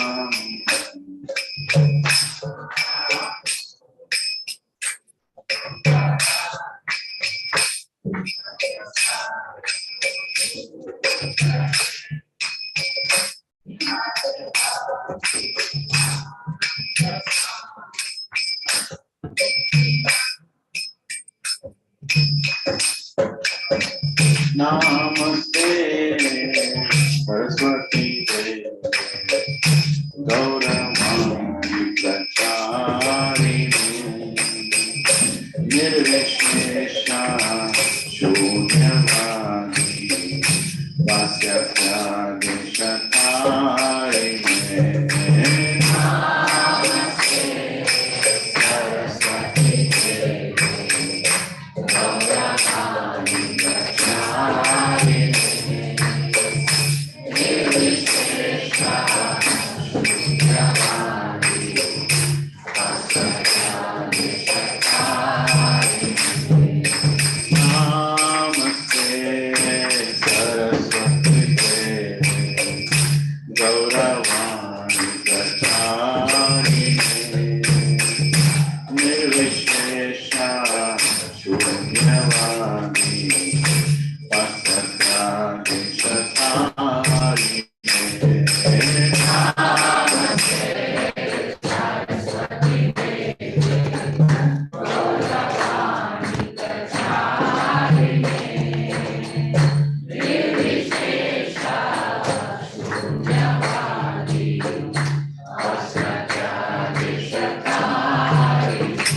Jaya Shri Krishna Chaitanya Prabhu Nityananda Shri Advaita Gadadhara Shri Vasadi Gaur Bhattavrinda.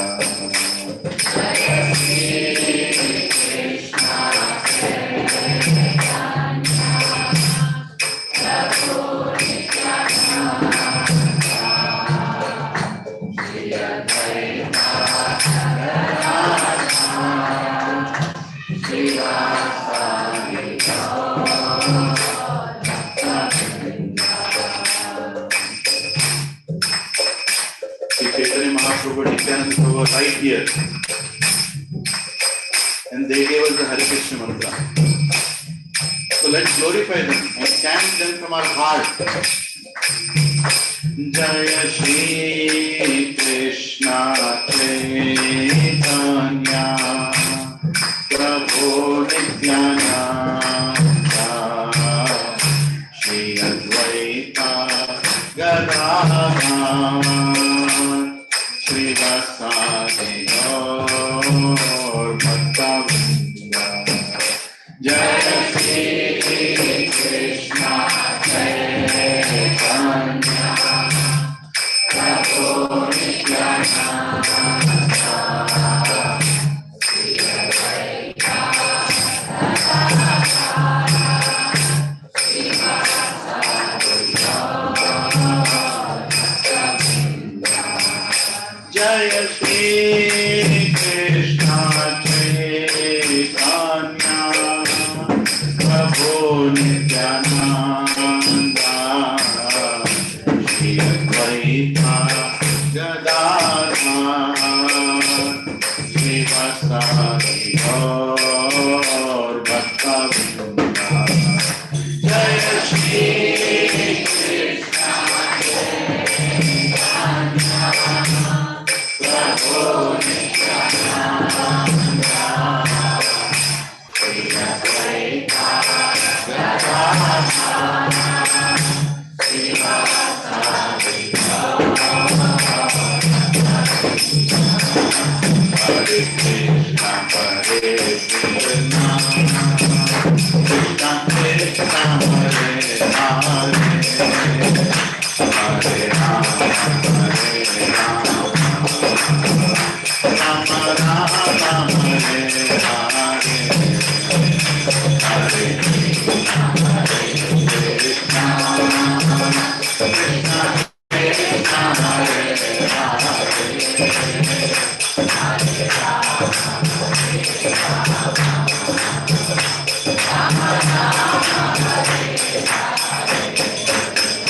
Hare Krishna Hare Krishna Krishna Krishna Hare Hare Hare Rama Hare Rama Rama Rama Hare Hare Hare Krishna Hare Krishna Krishna Krishna Hare Hare Krishna Hare Krishna Krishna Krishna Hare Hare Hare Rama Hare Rama Rama Rama Hare Hare Hare Krishna Hare Krishna Krishna Krishna Hare Hare Hare Krishna Hare Krishna Krishna Krishna Hare Hare Hare Rama Hare Rama Rama Rama Hare Hare Hare Krishna Hare Krishna Krishna Krishna Hare Hare Hare Rama Hare Rama Rama Rama Hare Hare Krishna Hare Krishna Krishna Krishna Hare Hare Hare Rama Hare Rama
Hari Bol,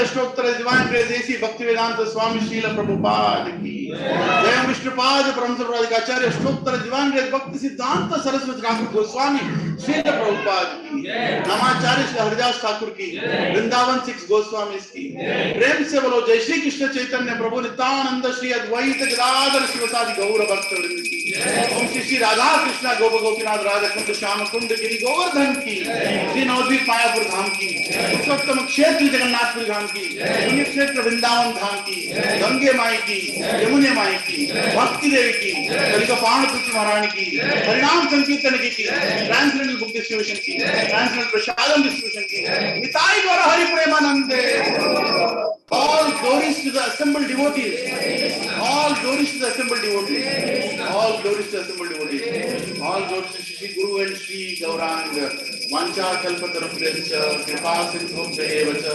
Patitanam Pavadebhyo Vaishnavebhyo Namo Namaha Ananta Koti Vaishnavavrinda ki Hari Bol. Thank you very much. So can I ask Mother, your son will sing Narsingh Arati? Yes. Come, sing Narsingh Arati. It's his birthday celebration. So, यहाँ पे हो.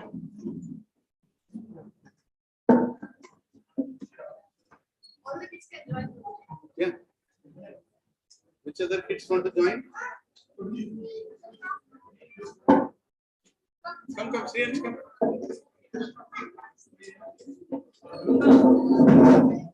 Yes. Chalo, we'll sing together. I'll sing. Vrunda, come.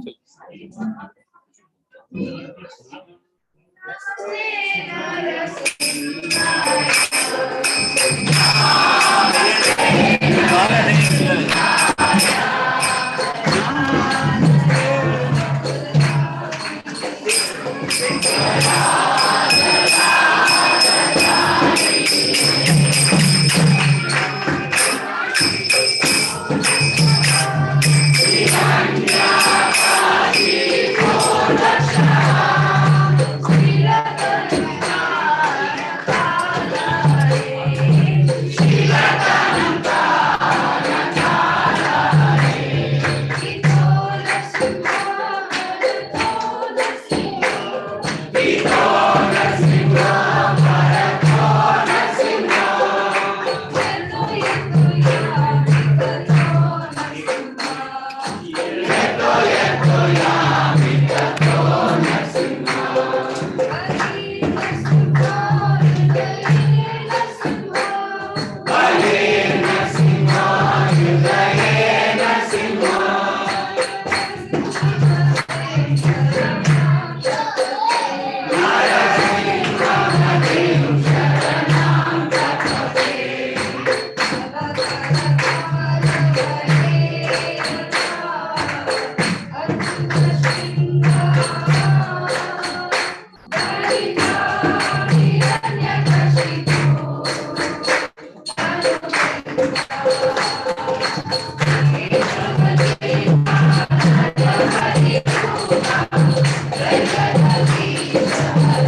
भक्ति विघ्ननाश के भगवान की जय, शिरोमणि प्रहलाद महाराज की, श्रील प्रभुपाद की, श्रील गुरुदेव की जय, गौर हरि प्रेमानंदे.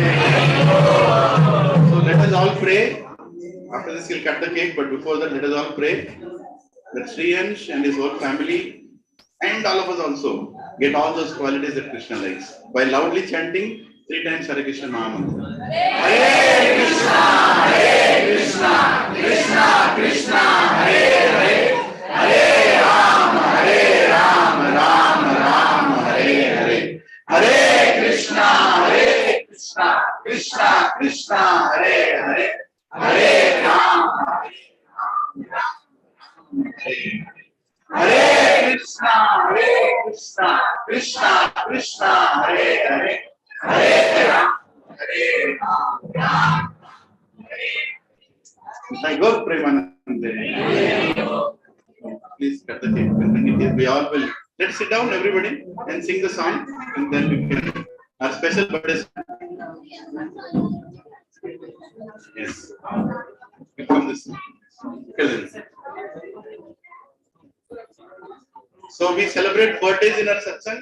Why we celebrate birthdays in satsang? Because human life is very rare. Human beings should celebrate birthday. Hare Krishna. Come on, take the light. Hare Krishna to you. To you. Hare Krishna to you. Hare Krishna to you. Hare Rama to you. Hare Rama to you. Hare Rama to you. Hare Rama to you. May you never take birth again. May you never take birth again. May you never take birth again. Hare Krishna to you.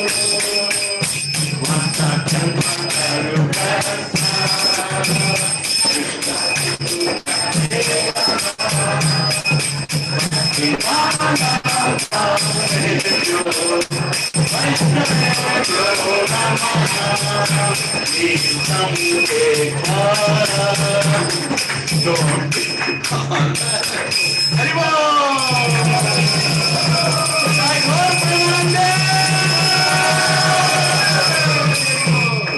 अरे दादाजी वहां पे खड़े, प्रभु जी यहाँ पे आओ, इधर आओ, आपका केक दे रहे हैं यहाँ पे. हरि बोल, हरि बोल. Hare Krishna, Hare Krishna. He is a real devotee, cake lover. Hare Krishna, Hare Bol, Hare Bol. Mahaprasade Govinde, Nama Brahmane Vaishnave, Swalpa Punya Vratan Rajan, Viswaso Naiva Jayate, Shariraha Vidyaja,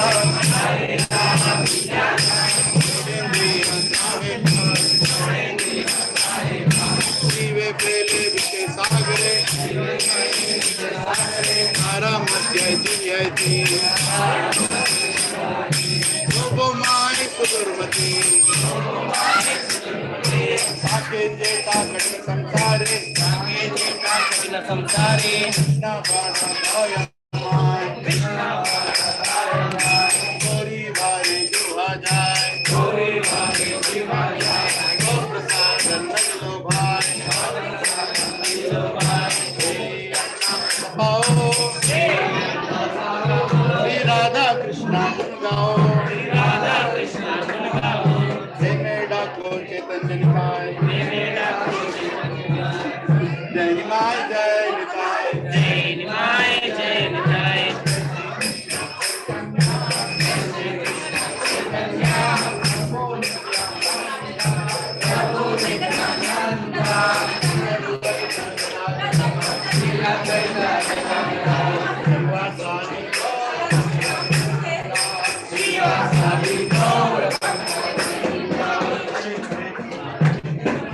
Hare Krishna,